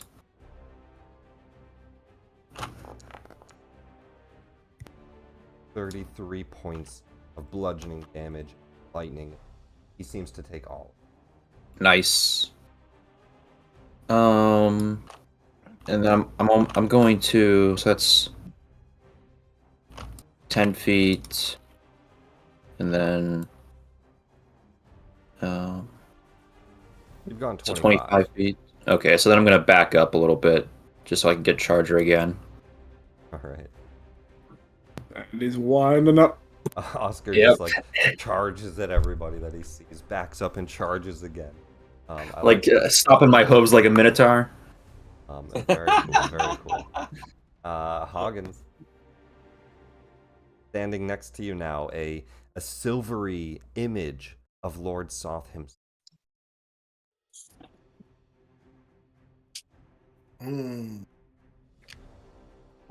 Robin, do you want to be here? I don't mind being in this position. I have an idea. Okay. Toodaloo on Misty Step. Oh, I will say, Roven, you mentioned you wanted to ready an attack, right? That is true. I forgot about that. You can release that before your turn. In a Let's say Hagen do his turn first, and then if you want to, Hagen, go for it.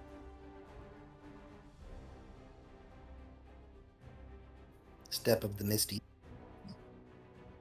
All right, 30-foot blink away. Go to. To the Boop. north of the ring. Bonus action. Yes.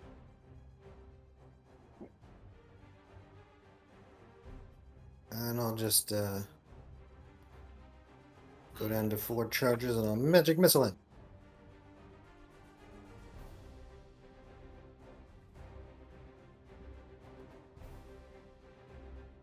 See if he likes force damage.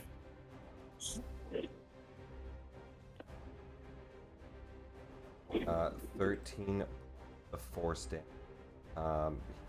Takes all of.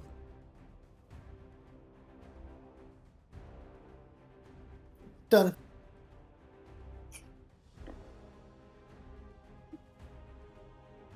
And Roven, you could have reacted immediately. So while you had allies in range, not trying to take away your sneak, but go ahead and use your reaction.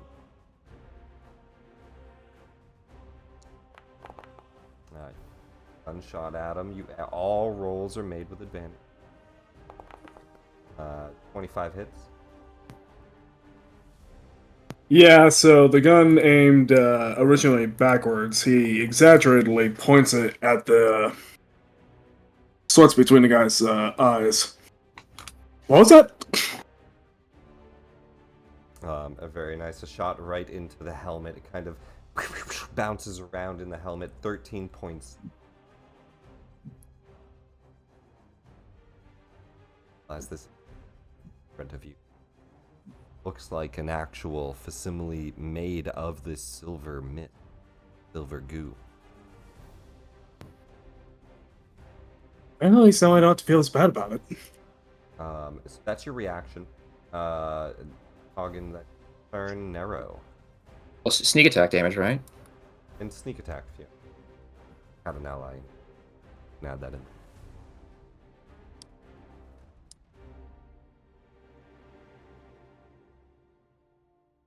For I'm sorry, what was that? For you, Robin, you get sneak attack damage. You had an ally in range.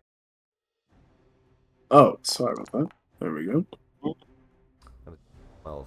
All right, Narrow, you're up. Extra rattling. Extra.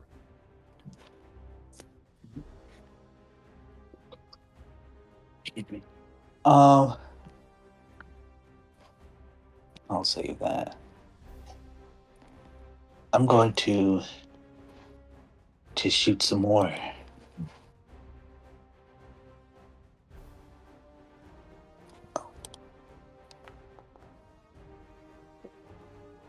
$22 hits.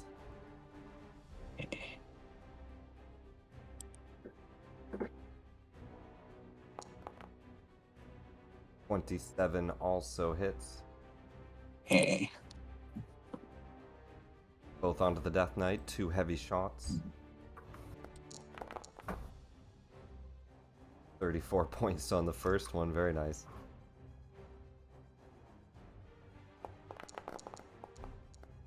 Fucked up before he can go. 23 points on him. He's bloodied. The second shot brought under half health.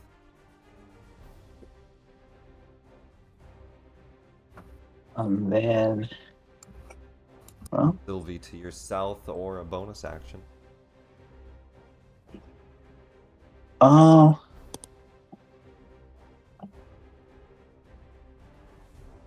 nah.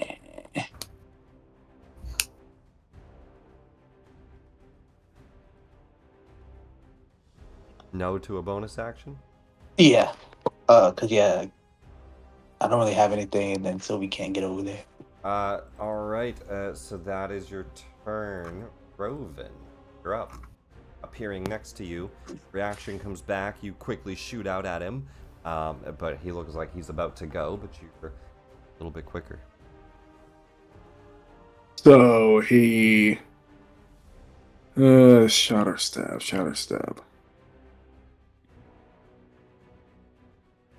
I'm gonna stab him as he quickly holsters his gun and pulls out his knife.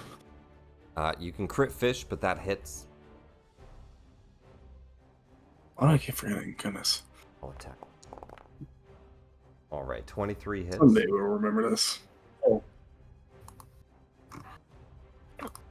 And then he follows that up with trying to disarm him of his we'll say shield for now.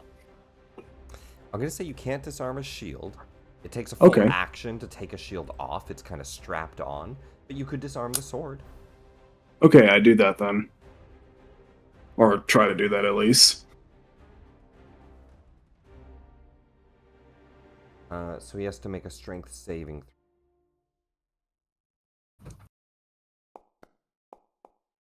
throw. Oh, and I should probably add a d6 for that. 14.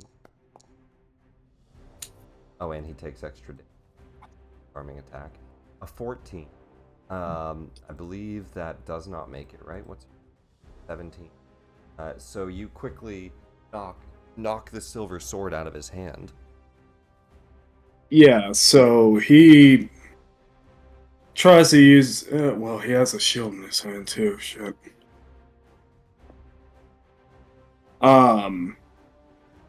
Yeah, he disarms him with a sword and then steps over it, getting ready to pick it up.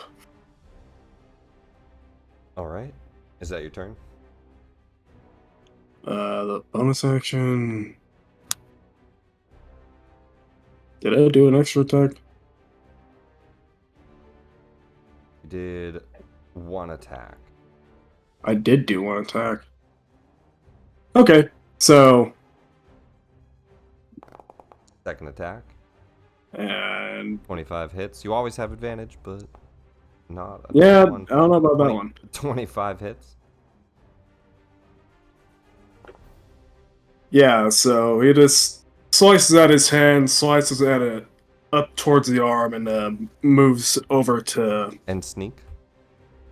get on the shield. Yes, of course.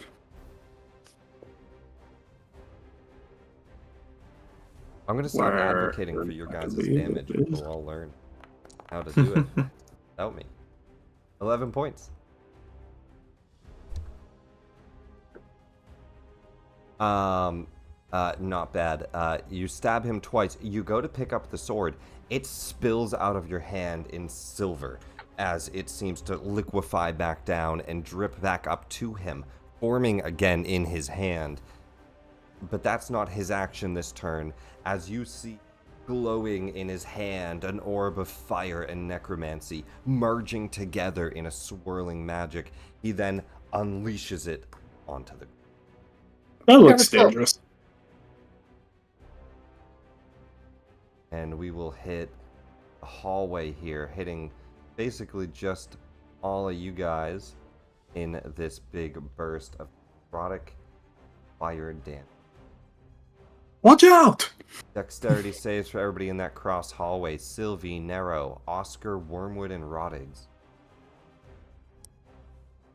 We do advantage, you said? Everything's Yeah. at advantage for Dex save. Ooh. 14 doesn't make it. 17 doesn't make it. Nero and Wormwood.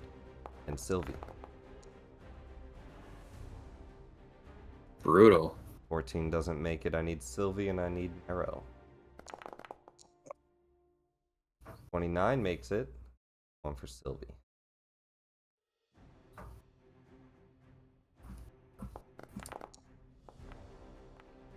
Sylvie does not make it. Is a mix of both necrotic and fire. I'm resistant to fire. It should apply properly. Looks like it Oh will. my goodness. So let's see. Did anyone make it? Nero made it for half.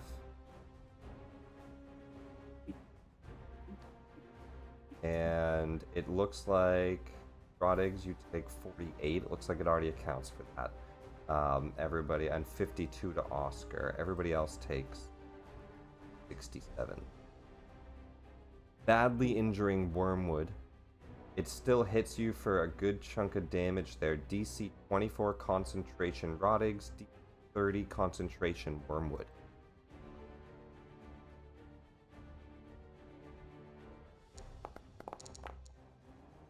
Oh, shit.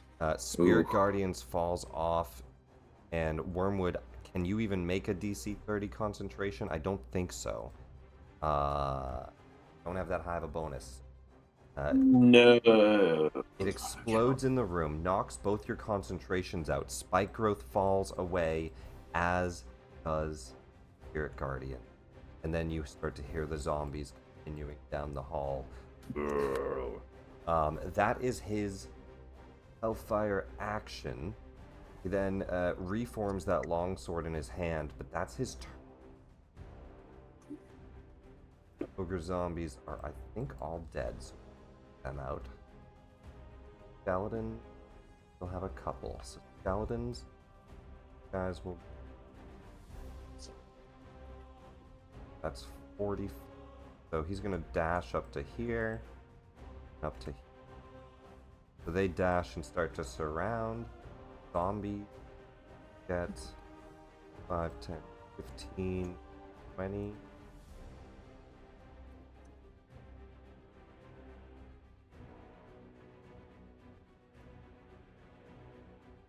I got 20, so he'll go 30 to here to surround you, and this guy will go. Those 3 zombies do get their attacks, at least. The others dashed. The 3 zombie swings on you. They surround you for +4.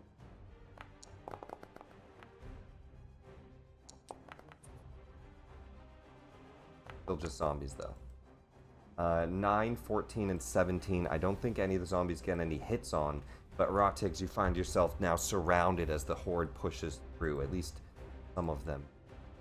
That is the remaining horde.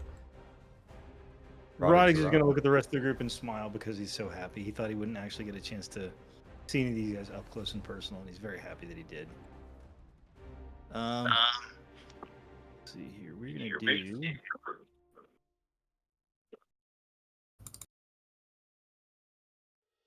I think we'll do Spirit Guardians again. Actually, nobody tells me when I get to cast a spell. This does look like the last bit of the horde, at least. But I don't know if that changes what spells you want to save. There is a whole tower and castle above you, but I think you have plenty of spell slots. Yeah, let's go ahead and do a.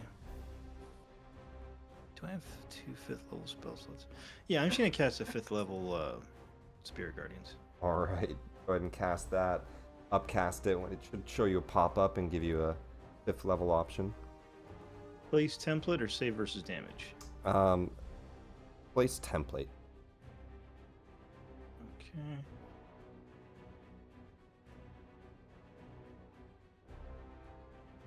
I did that. Okay, and so roll damage. Go ahead and roll damage. All these guys will make wisdom saves.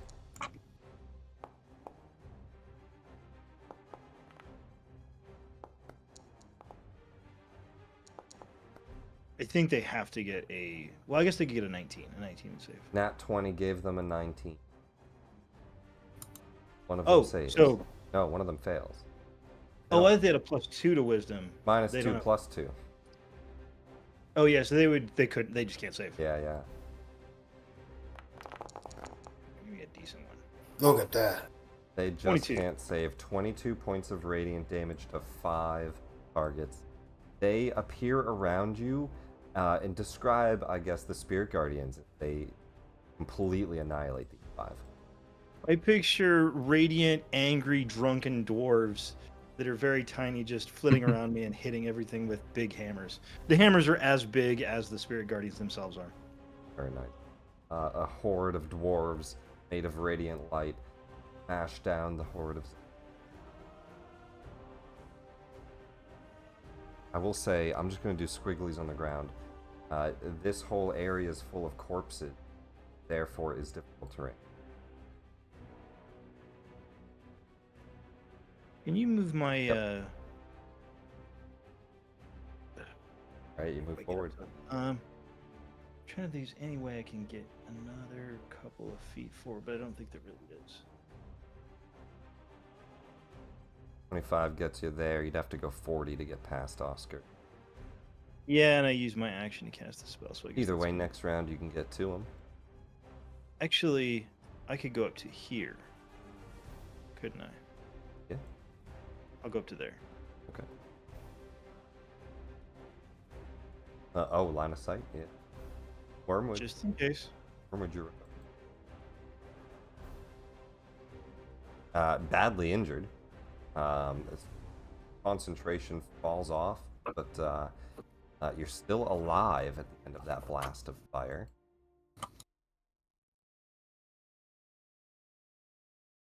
Are you muted? Yeah, he's Did muted. he? Yeah, he said he would Oh, be he right back. did. He put himself as beer. All right, you know what? That's a good point. Anyway, I don't want to finish the Death Knight fight before break. And There we go. there he is. My Alright. my app let me unmute myself. I had to like exit the app to get it to unmute. All good, all good. You're up.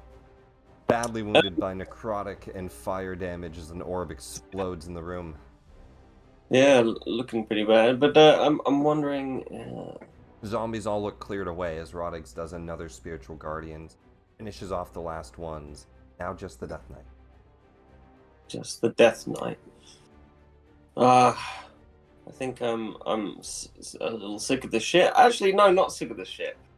Swept up in his maniacal laughter from before, that was so aptly described with the gif of Ursula by Dubs. He's gonna try. I think I can cast this in a way that does not destroy Roven as well, but we will see. I Well, that's a risk I'm willing to take moment. I love it. I I like jab the butt of my staff down into the flagstone, and embers start to swirl around the tip of it. And I'm gonna try and cast the center, like at the back of the room, as far as my vision goes. Create a heavily obscured fog cloud. Are you trying to just hit the Death Knight with it? That Yeah, exactly. I'm just trying to like. I Okay. think I can, yeah, just about cast it in the back corner and not hit Roven. Yeah, you can do that. It lasts until the duration or a strong wind moves out of the way. So it is heavily obscured, which means it blocks vision as well. It's like a big fog cloud. Yeah, just a big emberous cloud, a firestorm. Right? I see.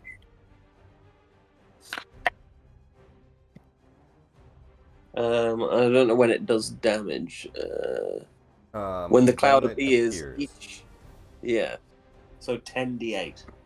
So he's gonna make a dexterity save. He has advantage. Fails. 10d8 fire damage.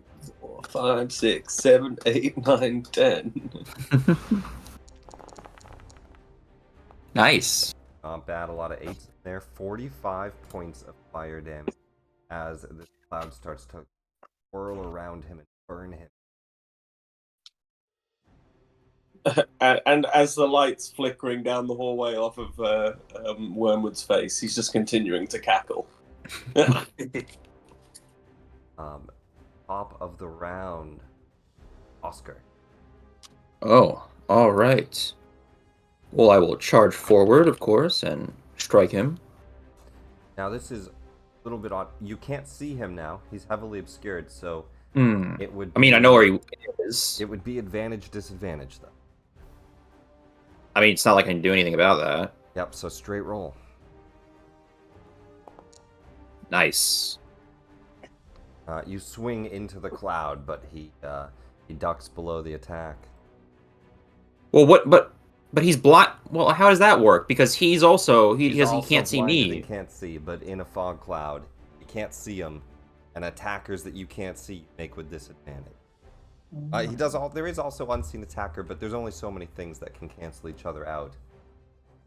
It's just a That's straight roll. annoying. That's pretty silly. Fog cloud can be Yes. 27 hits. Can't parry that bitch. Oh, and then Can't parry. another D8. Can't parry because he can't see. Yeah. That's part of his parry. Even if he had a high enough number. 31 points of damage, and then 7 Yeah. from what? I would have backed up again, and I have enough movement to back up again and then charge again to hit him. Okay. What is the 7? The charger damage. Charger damage. Okay. Sorry. No, it's just. It's just- like I meant like what type? It's. Oh, yeah, I think it's just bludgeoning. bludgeoning. Yeah. I think that's. I think it's. Oh, I gotta fucking use my ability. I can do so much new stuff. I gotta do that. Okay. That'll be my turn though. Was there something you forgot that you wanted? I should have used my sacred weapon when I just first hit him because I can like with a free action I can just get a +3 to hit basically What is for the like a ability? minute. It's sacred weapon. It's a new 2024 one. It doesn't matter right now. It wouldn't have helped me.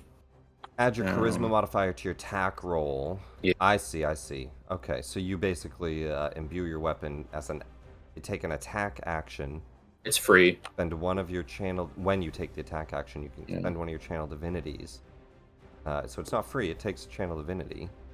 Well, it's free as action. It's a it doesn't. special for 10 minutes, or until you use this feature again. So it's a 10-minute buff.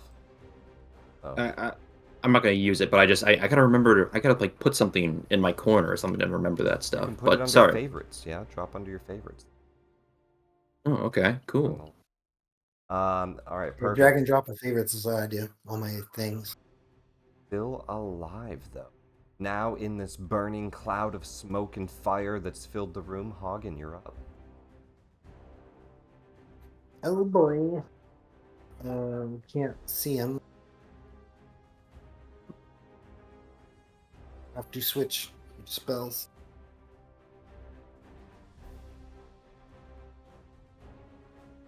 Ah, there we go. Okay.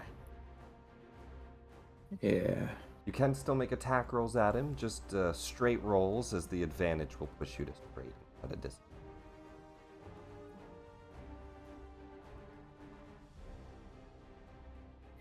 Yeah, all my spells that aren't rank attacks though need to see. Yeah, a lot of spells need sight. Well, like standing in front of a heavy bonfire right now, heat emanating from this incendiary cloud. You know he's in somewhere. Could ready something. Although that would drop concentration. Yeah, I need to keep my banishment up still.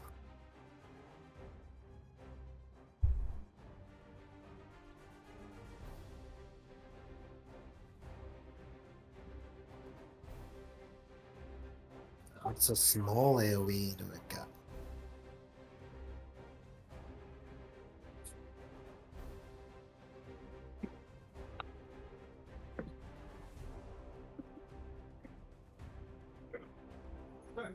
I guess I'll just try and ray him with the scorches. Alright. Fortune Ray. Is that normal because of advantage, disadvantage? Yep, normal attacks. First one hits. Second misses. I feel like the incendiary cloud would empower these more, right? I know, No, right? good. 2 hits.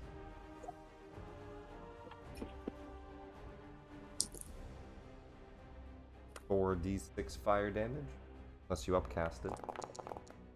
No, I didn't. Alright, 14 points of fire damage. You see the scorching ray blast into this swirling cloud and just start to kind of mix into the swirl, and you see 2 of them kind of growing in size, slam into this Death Knight, and take him out. He had 7 health left as the scorching ray knocks that, and it's not a full plate armor Death Knight. It reveals to just be another splash of silver liquid.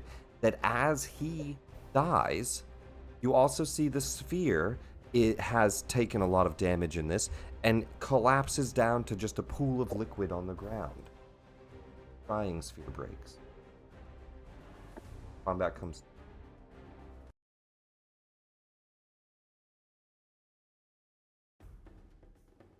Oh, like the sphere mirror that we saw Soth in? This huge sphere mirror also splashes and destroys and breaks apart. I have a question. That was quite rude of him. Yes. Can I tell what it is that's up here? Not until you go up there. But what you can sense is that, and so this is the wraith that's currently banished, so he's not really there. He's in an extra plane, but you can sense that it's something that has not moved, and seems like a medium humanoid. Like that, it kind of just tremor sense wise, it's like size medium humanoid, hasn't really moved too much, but there is something up there. And you can see jail cells, right? But let's, before we go investigate that, because combat has ended and it looks to all of you though you have cleared out this basement. But let's do a quick 5 or 10, 15, whatever everybody needs. I'll put it up for 15 at most. But if you're back sooner, hit on back. But let's do a quick break before we investigate the rest of the basement and up. Meta-wise, that was the majority of the stuff. There's still stuff to explore down here. That was the majority of the enemies. That horn went off. But quick break, guys, and then we'll vault. You guys handled that well. Really, only the fire orb fucking some of you up. But Yeah. everything else handled valiantly. Fight growth, spiritual guardian, some easy. Just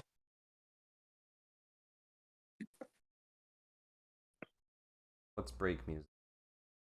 All right, I'll be right back.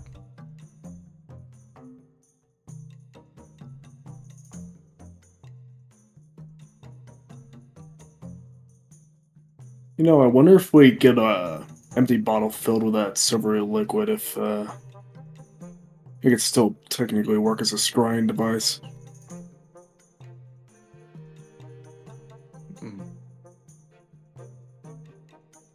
Microwave.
Hey, on deck. Hmm.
Hey, on deck. Yeah, what's up? So the new 2024 Prayer of Healing Prayer allows you of to take healing? allows you to take a short rest. After 10 minutes, amidst the casting time, you basically just take a short rest and gain 2d8 extra hit points. Will that like trigger a random encounter if you cast that? Well, so nothing triggers a random I encounter. know. That Like, would, will it? that would depend on where you are, Yep. right? Okay. So if you're in a hallway that somebody patrols, yeah. But Okay. but if you're in a safe room that you think you can rest in, no. So if we like just kind of pull back to the entrance, that would be safe, basically. Well, you guys know you went through like a secret door. Like, yeah, you guys could Yeah. head back to the Okay. back exit.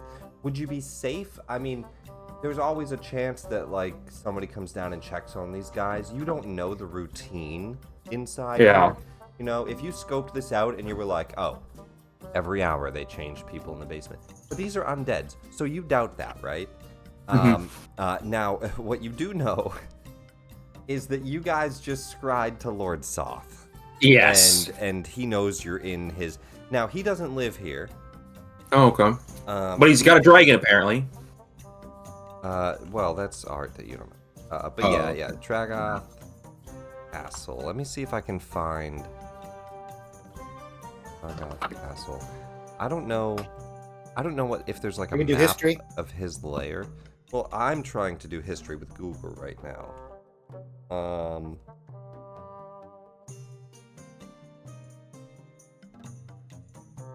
Dargard Keep.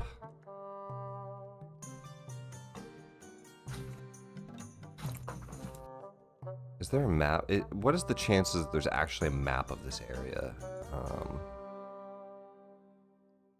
I've never played in, so I really don't know what their maps are like. I mean, Dargoth's real. I don't know what this Three Moon Temple is, though. Yeah. I mean more like a world map of the area. How far south would this place be?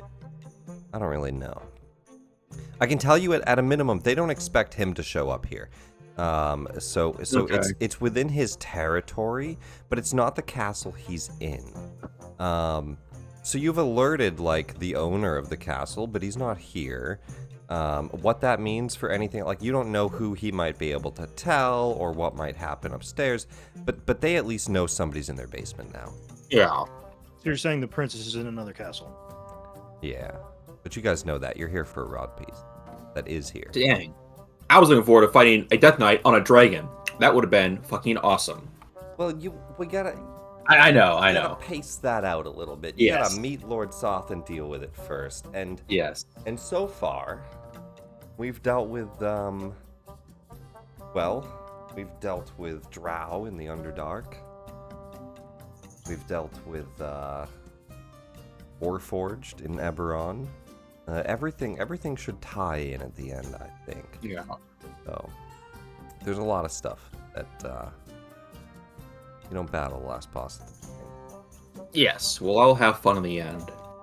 Maybe. I will. Yeah. You never know. The end is the part that I changed the most. Okay. But a 10-minute short rest is better than an hour. Yeah. But no, it would never just trigger a random encounter, right? That totally depends. Or just I meant like rolling for one, I guess. You don't know that's something I would know. Yeah. Yeah, but But I guess I mean, could my meta-wise, something like Dungeon of the Mad Mage, the Undermountain on, is that there's specific rooms to rest in, and there's other areas that you don't, or you get random encounters all the time. So yeah, that's like old school dungeon delving wise, hallway's a bad place. Yeah. But I also don't care. Like you can just say, hey, we're gonna pull back and rest in a safe room. Yep. It's super. Just to put a bow on it, we're hand waving. We like jump the wraith when it comes out of my banishment, right? Yeah, we don't have to roll against the wraith. Good. That is fine.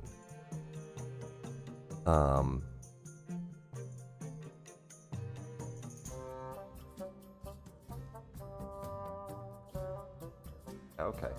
I think we're all back enough. Let's deal with the. That is.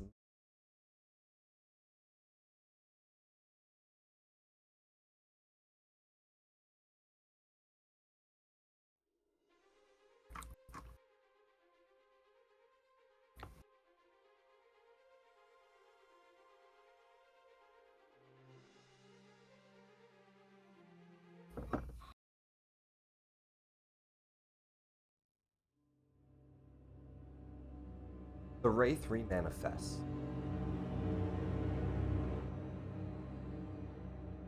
It appears ahead of you all, and it holds up its hands and says, wait, in common.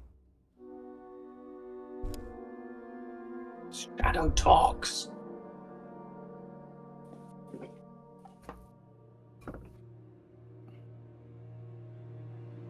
Do you guys, how do you react?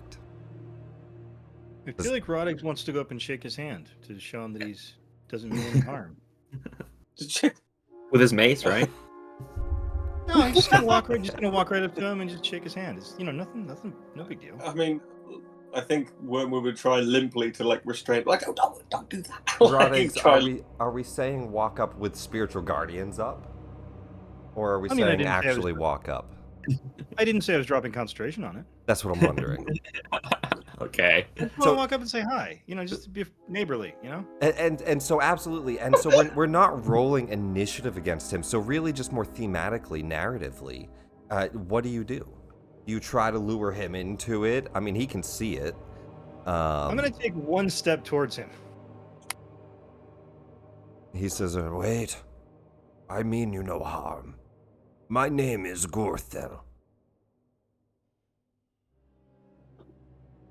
I can't move. Yeah, Like he your knows token? no harm. Like You I have a see funny way of myself showing it. sitting. I see myself sitting in two spaces at the same time right now. Oh, maybe Forge is lagging. Could you Oh, forward? there it went. Yeah, Forge might be lagging for you. You might need to refresh on it. I don't see you on the player list. Yeah, I think you might need to. Okay, I'll try doing that. I think I will take one more step towards him so that basically the Spirit Guardians is just not quite touching him. Okay. And I'll say something to the effect of, why don't you tell me all about it?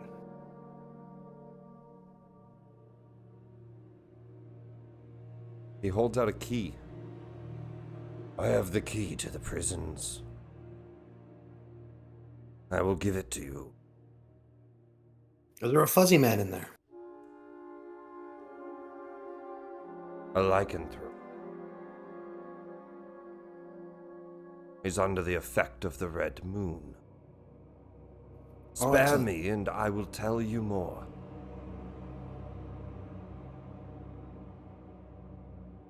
I think Rodix will look at the group and see if they want him to let the guy talk or go give him a hug. Take the key. Go look Hey. for that werewolf. Can Oh, I? I think let him talk. You can all say something. Go ahead, Oscar. Do you say anything? Sorry. Well, I guess I wanted to kind of see if he actually knew anything, like kind of if he actually knew more, or if he's just gonna waste our time. I guess. Sure. You want to try to insight him? Go for it. Yeah. Give me an insight. And He was we're like- still in that advantage moment. You're. And you always have advantage against blind. A 15. As far as you can tell, is trying to save his own life. He is being honest. He has more Okay. information from what you think, or at least he better. Well, spill the beans, Wraith. Be quick about it. He kind of backs away from some of the spirit guardians. I will tell you, just don't kill me. I am Gurthel, Akazi's favorite wraith. He entrusted me to guard this lower level, that we might come under attack, but you are not what we expected. Hey, aren't you already dead?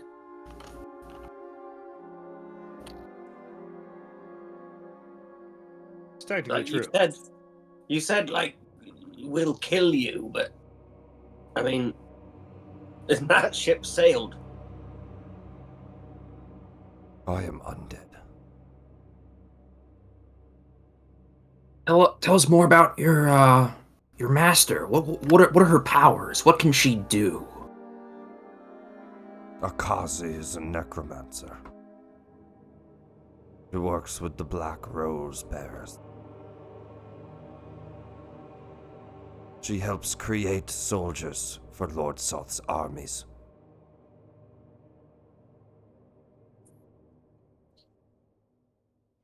She is at the top of the towers. As Top of long the as you do tower. not touch this scrying orb, they should not know you're here yet. Oh, Wait, that- sorry, we wouldn't be stupid enough to do that. I promise. Good. That's a direct connection to Lord Soth. hypothetically speaking, completely hypothetical, if someone did touch the scrying orb, would Lord Soth come over and kick their ass? It would take him more than a day's travel, Okay, good. even That's on Dragonback. good. That's good. Yeah, that is good. Yeah. Do we have a day to prepare? They to get out of here. Well, we do have to kill Lord Soth. Again, the Blue Fire Wardens have entrusted us with that as well, I believe. I'm not saying he would show up, though he was here for the Fire Warden's attack. He trusts Akazi's magic and her armies. Does she have any weaknesses?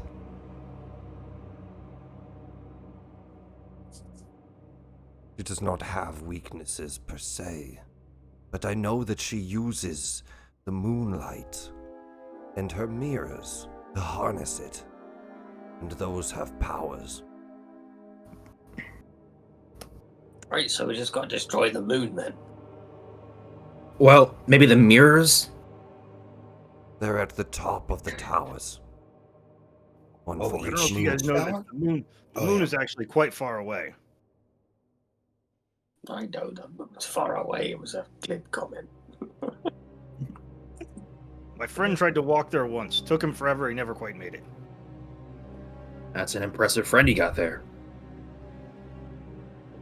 Well, let's hold our fire on that one. How far did he get? He told me he got pretty close. There is not Right, he told you. lies between Apache. A few guards, tired, living. The front gates are guarded well by.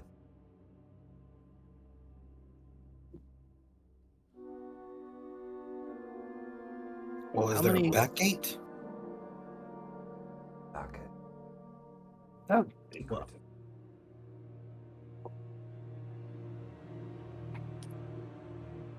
How many levels to the tower to get up to the top?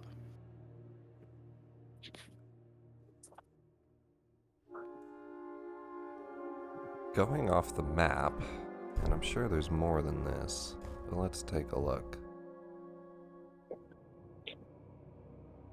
Looks like about 4 levels each, though I don't know how tall the tower itself is. I'll see if I can find the total height of the tower, but there's quite a few floors up the tower, he says.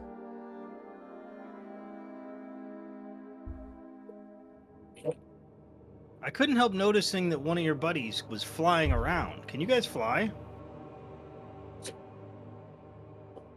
You see, he doesn't have legs. He's like a floating mist, and he kind of goes up a little bit into the air. He says, any other questions I could help with? I don't know Which much tower else. is your boss in? All 3 towers connect to one platform at the top. It's one large chamber. It's where she resides. So, hypothetically speaking, if we decided to be nice and let you go, we would have to climb stairs to get up to the top of the tower, but you could actually just fly right up there. And alert her to everything that's been going down here. Well, technically, she already knows.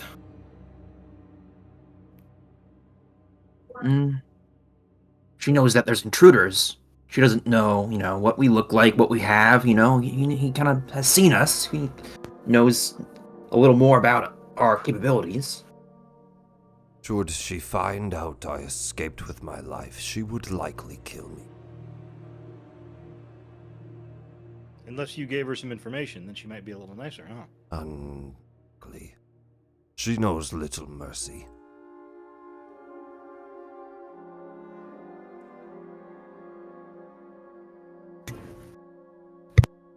I mean, he's evil, so if we kill him, that makes us good, right? I mean, it's just a wraith, kind of a destitute spirit haunting the land now. It's not really. Yeah, I don't know. I'd probably kill it, I guess. I Alright. guess Oscar would. Oscar steps forward. Yeah. Is it kind of a deceptive, like, all right, buddy, don't worry. Yeah, I'm like, oh, hey, buddy, I'm gonna, you can go now. I'm just gonna pat on the back and then, like, hold his back and then slam my mace into him, kind of holding him like that. He kind of bows his head. Roddy He goes to steps turn forward away as and well. then just you smite through him as the spirit guardians step into his square. Yeah. The wraith is ahead of you. Hoggins unlocks the door. And to that, there is a man locked away in there. You can see bright red light fills the 20-foot high oval chamber. The light emanates from a large circular mirror set into a specially made groove in the ceiling. Kneeling on the floor is a werewolf. It howls terribly, clutching and clawing at its body in fury. At the sight of the cell door opening, the werewolf leaps up and he sprints towards you, claws extended. We roll initiative, and I have a question. Mechanically, how does remove curse affect lycanthropes? It removes curses from lycanthropes that are cursed and not natural. And we don't know which one he is, presumably. You don't know without knowledge of that specific person's history. This, however, does look like Valendar, the werewolf that they told you was taken, their leader, and he seems enraged under the red moonlight they mentioned. There's a mirror, excuse me, sorry. There's a mirror, reflecting the light into the cell. There's a mirror reflecting light. Give me initiatives. How we deal with this. He charges at the door. Down, boy.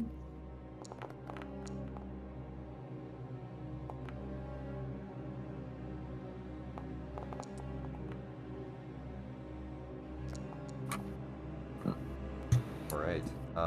He's. You know what? stunned. I'm gonna reroll that initiative. Go for it. Lucky the initiative. I need to start Would you- using it at some point. Darrow gets a nat 20 for a 29, but Werewolf is second to act. Nick, would you allow me to have had some potions in the meantime? Like, we've been wandering around for a little bit here. What do you mean?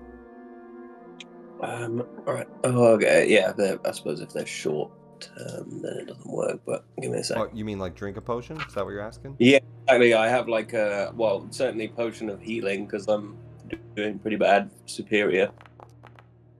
And a potion of invulnerability, but that one I'll concede is situational. During the conversation, you could have drank healing potions. Yeah, I'll take that potion of greater healing. Go for it. Initiative Initiative to a 19. It at least puts you under it. Is the amount for that different in 2024 or? I think it is. Double check D&D Beyond if you can. Throw me an initiative. Here, I'll pull it up. Throw me initiative. Oh, did I not? Oh, sorry. I thought I took that. No, potions of healing are the same. Are they the exact 2d4. same? 2d4 plus 2, sorry. So they only upped healing. They didn't up potion. All right. So 8d4 plus 8.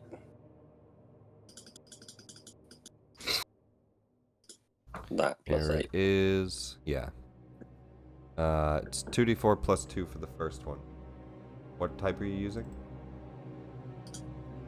A superior. Oh, okay. Supreme? No, superior it says. Superior? For some reason that roll didn't work. Give me 1 second. Do it again. It's really weird. I'm clicking the number of dice necessary and then it's not rolling. Like when I click the roll button. I think I also don't see you. I think you need to refresh too. There you are. Well, I think it's because Forge didn't load for you there. Yeah. we used the toaster in my shitty new house, and so the power went. When the 8d4 internet- plus 8. With healing potions, when we're not in combat, I let you get the full amount, right? So, max that out and just heal that. That's not a big deal. Just give me initiative. Top of the round, though, Nero. Werewolf charges you as this door is open. Not you, necessarily, but Hagen, who is at the front of the doorway. Kind of rages and charges. Looks like he's been clawing at himself. Seems crazed. Anything that you want to do? Let me see.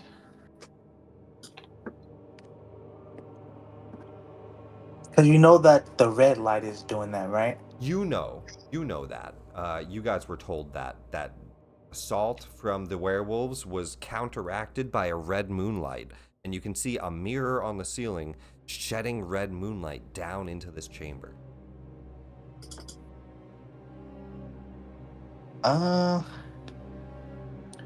Did you add the healing? Like I've loaded No, I back haven't. in I now. have not yet. Okay, let me just work that out then. Oh, sorry. I'm going to. 40.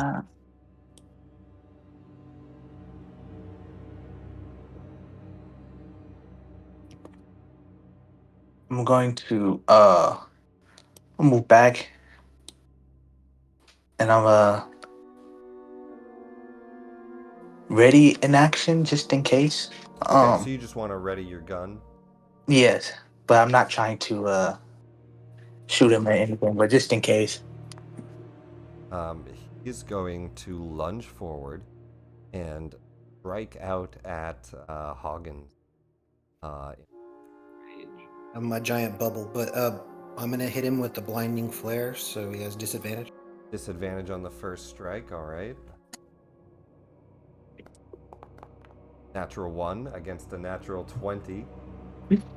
And then the second claw. Great roll. 16. I think Hits. Gets one claw attack, 2d4 plus 2. Rips his claws across you. 7 points of damage. And Take 7 from my ward. It's down to 20. that is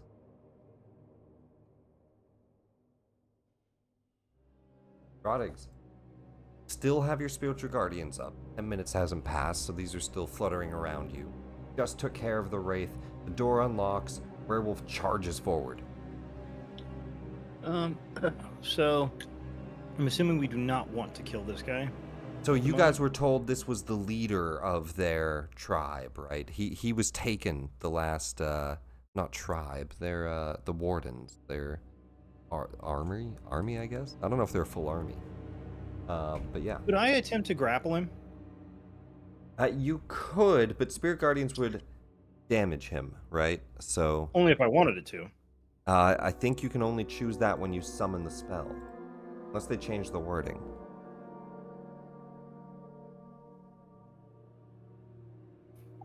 Spiritual guardians. They might have changed it. I've also got Try and greater deal with the light. restoration and remove curse, if those would be helpful, but I tend to think that remove curse would not be helpful. Won't know unless you try. Yeah, but them some big spell slots and we got a ways to go. I think I'm not that worried about it. So I'll just drop concentration on Spirit Guardians. Yeah, it's right. Let me just double check. When you cast this spell, you designate creatures to be unaffected, so it's very specific to when it was spawned. All right, so you drop Spiritual Guardian. Although, to be fair, if I had known we were coming, if I knew this guy was here, if I knew the leader was here, I probably would have designated any lycanthropes that are friendly to us as not being damaged by it. But it's not that big of a deal either way. I'm going to attempt to grapple him. And how do I do that? Establish dominance. Established dominance. So the new grapple, you have a DC 8 plus proficiency plus strength. So 8, 9, 10, so 15 for you. And then So he just has to roll a save against he me. has to make a strength save DC 15, or Okay. he's grappled. 10. And so this can also replace multi-attacks. So if you have multiple attacks, you do this as a special attack act. But with one attack there, he's grappled. And I am going to move 5 feet back to pull him out of that room. You yank him out of the room. I believe... Let me just make sure.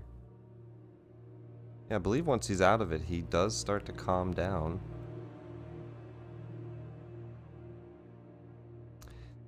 You see, as you kind of pull him back, he slowly stops to, like... He's, like, mid-transforming. He kind of stops being in that midpoint and becomes a full lycanthrope, like werewolf. And he looks out and says, who are all of you? Well, it's your friends, the Blue Fire Wardens. And with that, We're the ones saving your arse. you guys yank him out without killing him.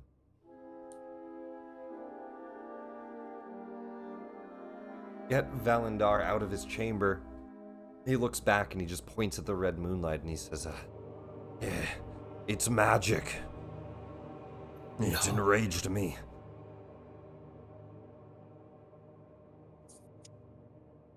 I feel the same way about cinnamon whiskey.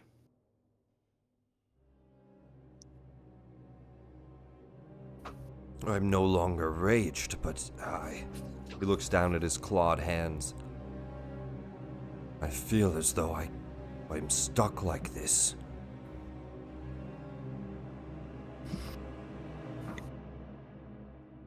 Well, at least you're out of that prison. Well, we plan to institute 21 years of bad luck. See if that helps.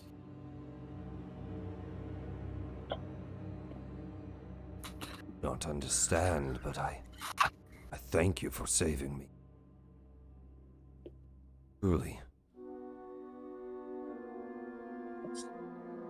I can tell you a bit about the vault, perhaps. Who are all of you? You're Well, not, I'm relevant. Sorry. Go you're ahead. not members of their army, not Lord Soth's. No, yeah. We're here, actually, to kill him, actually. With your help, we're gonna break into the vault, we're gonna get an artifact we need, then we're gonna help you with your problem as well. The necromancer, Akazi, we interrogated a wraith, so we kind of know a little bit about their operation here.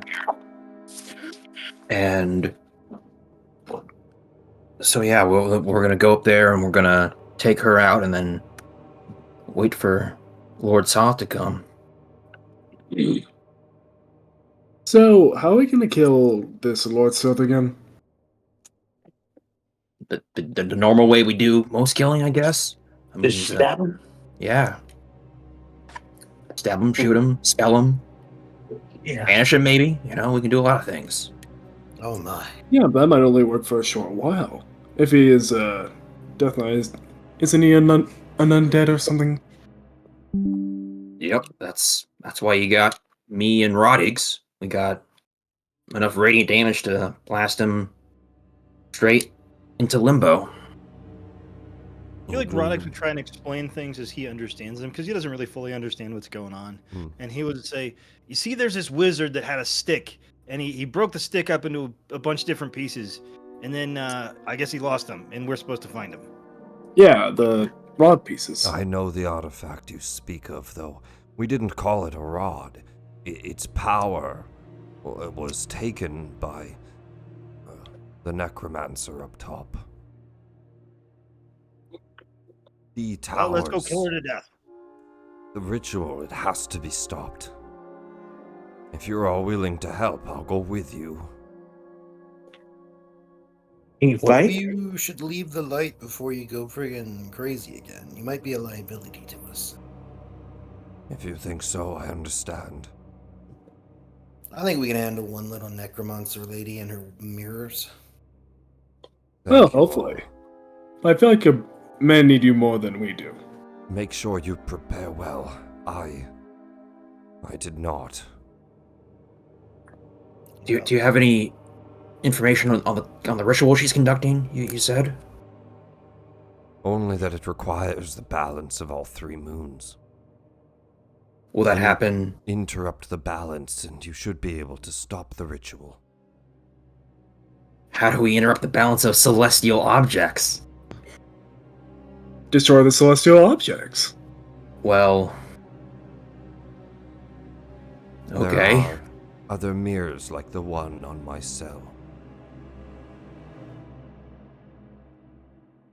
Yeah, I want to investigate that mirror. Like, is it reflecting from somewhere? Or Yeah, is you it can magical? step in and take a look.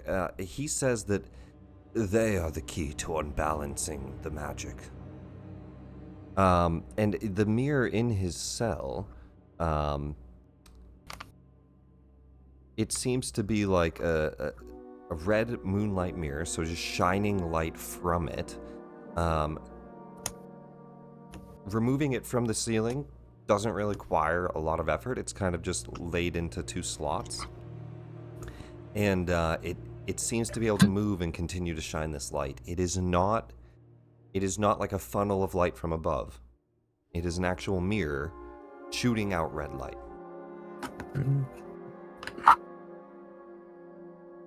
Does it look Does it easily? mean- Can I ask one question about the configuration of this tower? You said it's 3 towers or 1 tower? 3 that connect at the top. It's a castle, so like a keep, with then 3 towers extending out of it. And he says, there's a red tower, a white tower, and a black tower. But the white tower, a large gash in the side, it will attack. What would happen if we knocked one of the towers down? The white tower is already weakened, but it is still a large structure. It would require explosives or something to that manner. Or like some natural phenomenon, like for example, an earthquake? Ooh, I like where your head's at. It is in a weakened state compared to the other 2. Well, I guess before we start demolishing religious structures, what kind of? I mean, is this an important? Is it significant to people? Like, what would? I mean, I feel like we shouldn't just go around It demolishing was things. before a religious and protected area, but it was abandoned when the White Tower broke and was retaken by Lord Soth's army. It's now an outpost for his army, so I never thought of knocking down a tower, but not that strength. Well, I'm sure we can match it somehow. Yeah. I thank you all for saving me, I really do. And I will tell you, I was a fool, and I hope you are not the same. Be ready for what you prepare, for I was not. I did not scout properly. It is my fault that the Flame Wardens are in this position, seeking your aid. I'm only glad I was the only captured. And with that, you all learn his secret. Which is really not really much of a secret. He's just upset that he got captured. But either way, it counts towards your secrets as you learn Valendar's secret. You just get back and help your troops so this doesn't happen again. He nods and thank you all. And he'll retreat out the back exit. So can we, like, take this mirror, or, is it mounted? We destroy it? What do we want to do? It's mounted, you unslot it. It's about human size. It's a full standing mirror.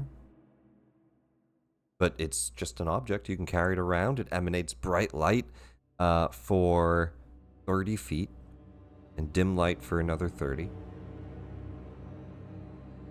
And it's using the red moon, this one, right? It's emanating red light, and it doesn't seem to affect any of you. Like, you all feel fine under this moonlight. I mean, if this mirror is also, I mean, I guess I would only assume, but if there's mirrors channeling energy at the top of the tower, they're probably the same as this mirror. So, I mean, I kind of want to hit it, see how destructible these things are, I guess, because if we can destroy these mirrors in just a few hits, it might be better to do that than bring down a whole tower, I guess. But that's also a good idea as a backup plan. Oh, and I guess actually I should be more specific. This is what Valindar suggests. I guess he already has a suggestion as written. He has a plan for you. So he will say this. What he has come up with for a plan is that to unbalance the ritual, shine 3 moonlight mirrors, 1 for each moon, and shine their light onto the spell focus of the ritual, whatever she's using to cast. Okay, so we have this mirror, we need more mirrors? So you have a red mirror. So you don't think you don't think you want to destroy it. And that's what he suggests at least. And so here, I'll type this in.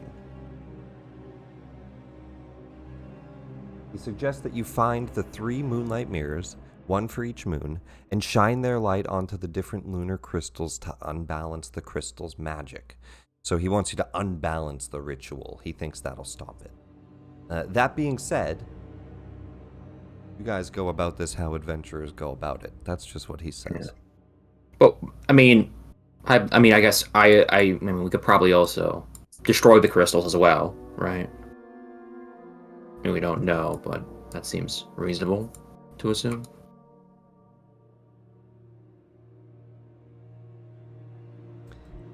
You take a look around. There's not much else down here. All manner of undead creature, mostly skeleton zombies. Mill about this. Well, they are already attacked. That's the other room. Empty cells. When you guys entered here, did you see other mirrors besides this red one? No. And so far, we've only really been down like one hallway. There's the scrying orb. You've seen the prison.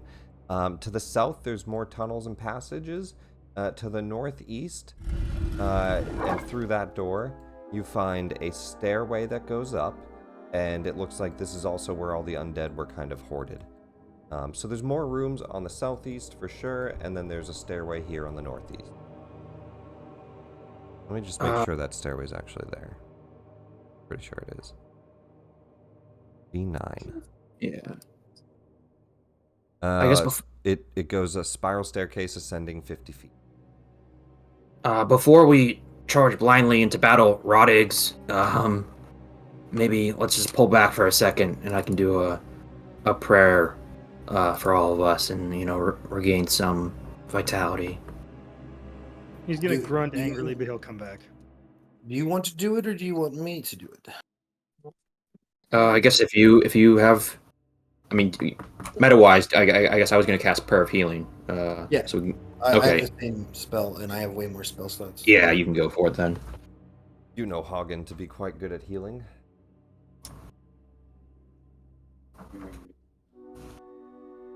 Go for it.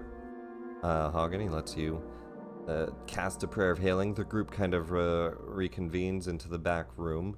You have locks for the doors as well, and you have one door to guard post. No wraiths alive to tattle. He totally would have, by the way. It's rolling 3d8 for some reason. So that's 2d8 in the thing. Did you use a higher spell level?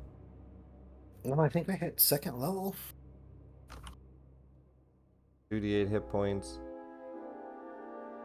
The Oh healing's no, you're increased right. by It a used a D8. third. Yeah, it did. Used a third. Did you want to do that, or did you want to use a second?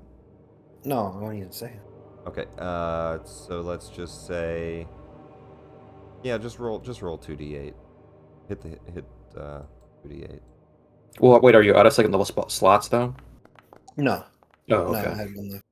All right. It's 11 either way. Perfect. We.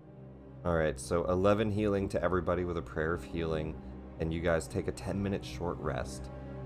And you guys can also roll your hit dice.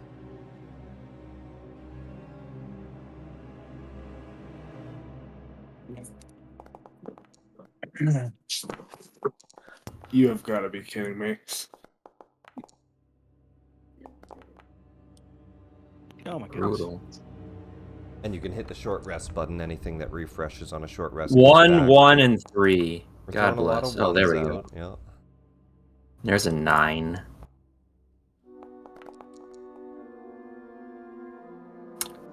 I'm gonna use my healing. I'll just use my hit dice actually. Does the Drake Warden get to heal their pet at all? I don't know.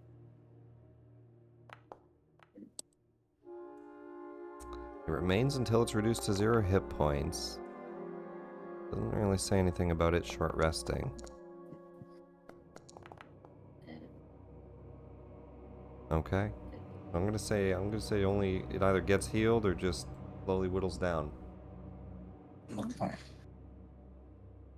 All right. With that, a bit of time passes and the party starts to move on. I'll ask, do you guys want to kind of move on like this through a dungeon, or do you want me to narrate some of it and get you moving through some of it?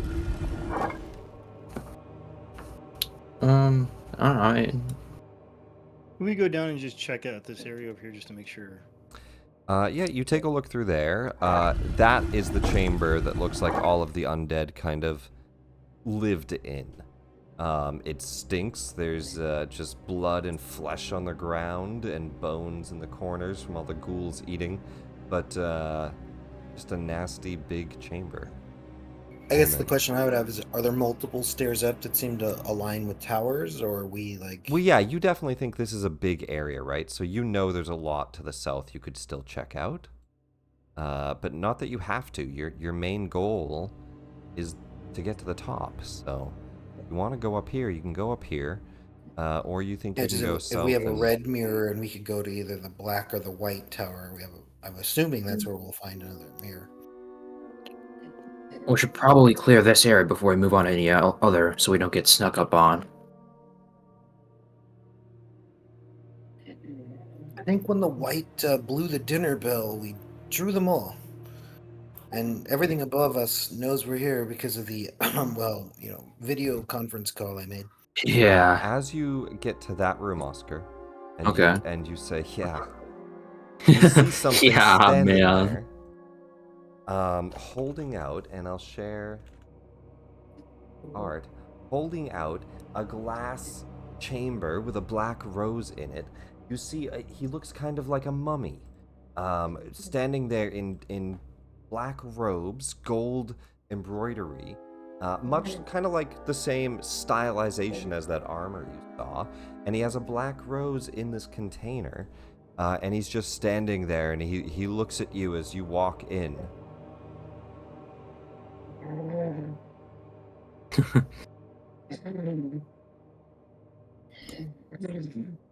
Did Wormwood fall? I was gonna ask him if he's doing a mummy impression, but he might have fallen asleep again, He eh? fell asleep. We're about to end anyway, I think. We're close to that point. Okay. I'll move Dan into private as he has fallen asleep. Though this tiered chamber was once elegantly appointed, its brass candelabras, velvet runners, and red tapestries look mostly destroyed. Likely by the occupant, a desiccated undead currently tearing at the walls in a single doorway set into a short north wall of the room. And it just turns to you as you all enter, And what we'll do is we'll end here and I think pick up next week in an initiative with the Black Rose Bear. Cool. A good ending point in. Or- And you find another staircase that leads up here behind him. So a Excellent. battle with a Black Rose Bear. And meta-wise, it is a big keep. The more you search, the more you might find treasures, though the more you might find combats as well. So that's up to you guys. How much you want to check versus how much you want to get to the end and get the hell out of here. Either way, it works. But we'll pick up here next week, everybody. Thank you for playing.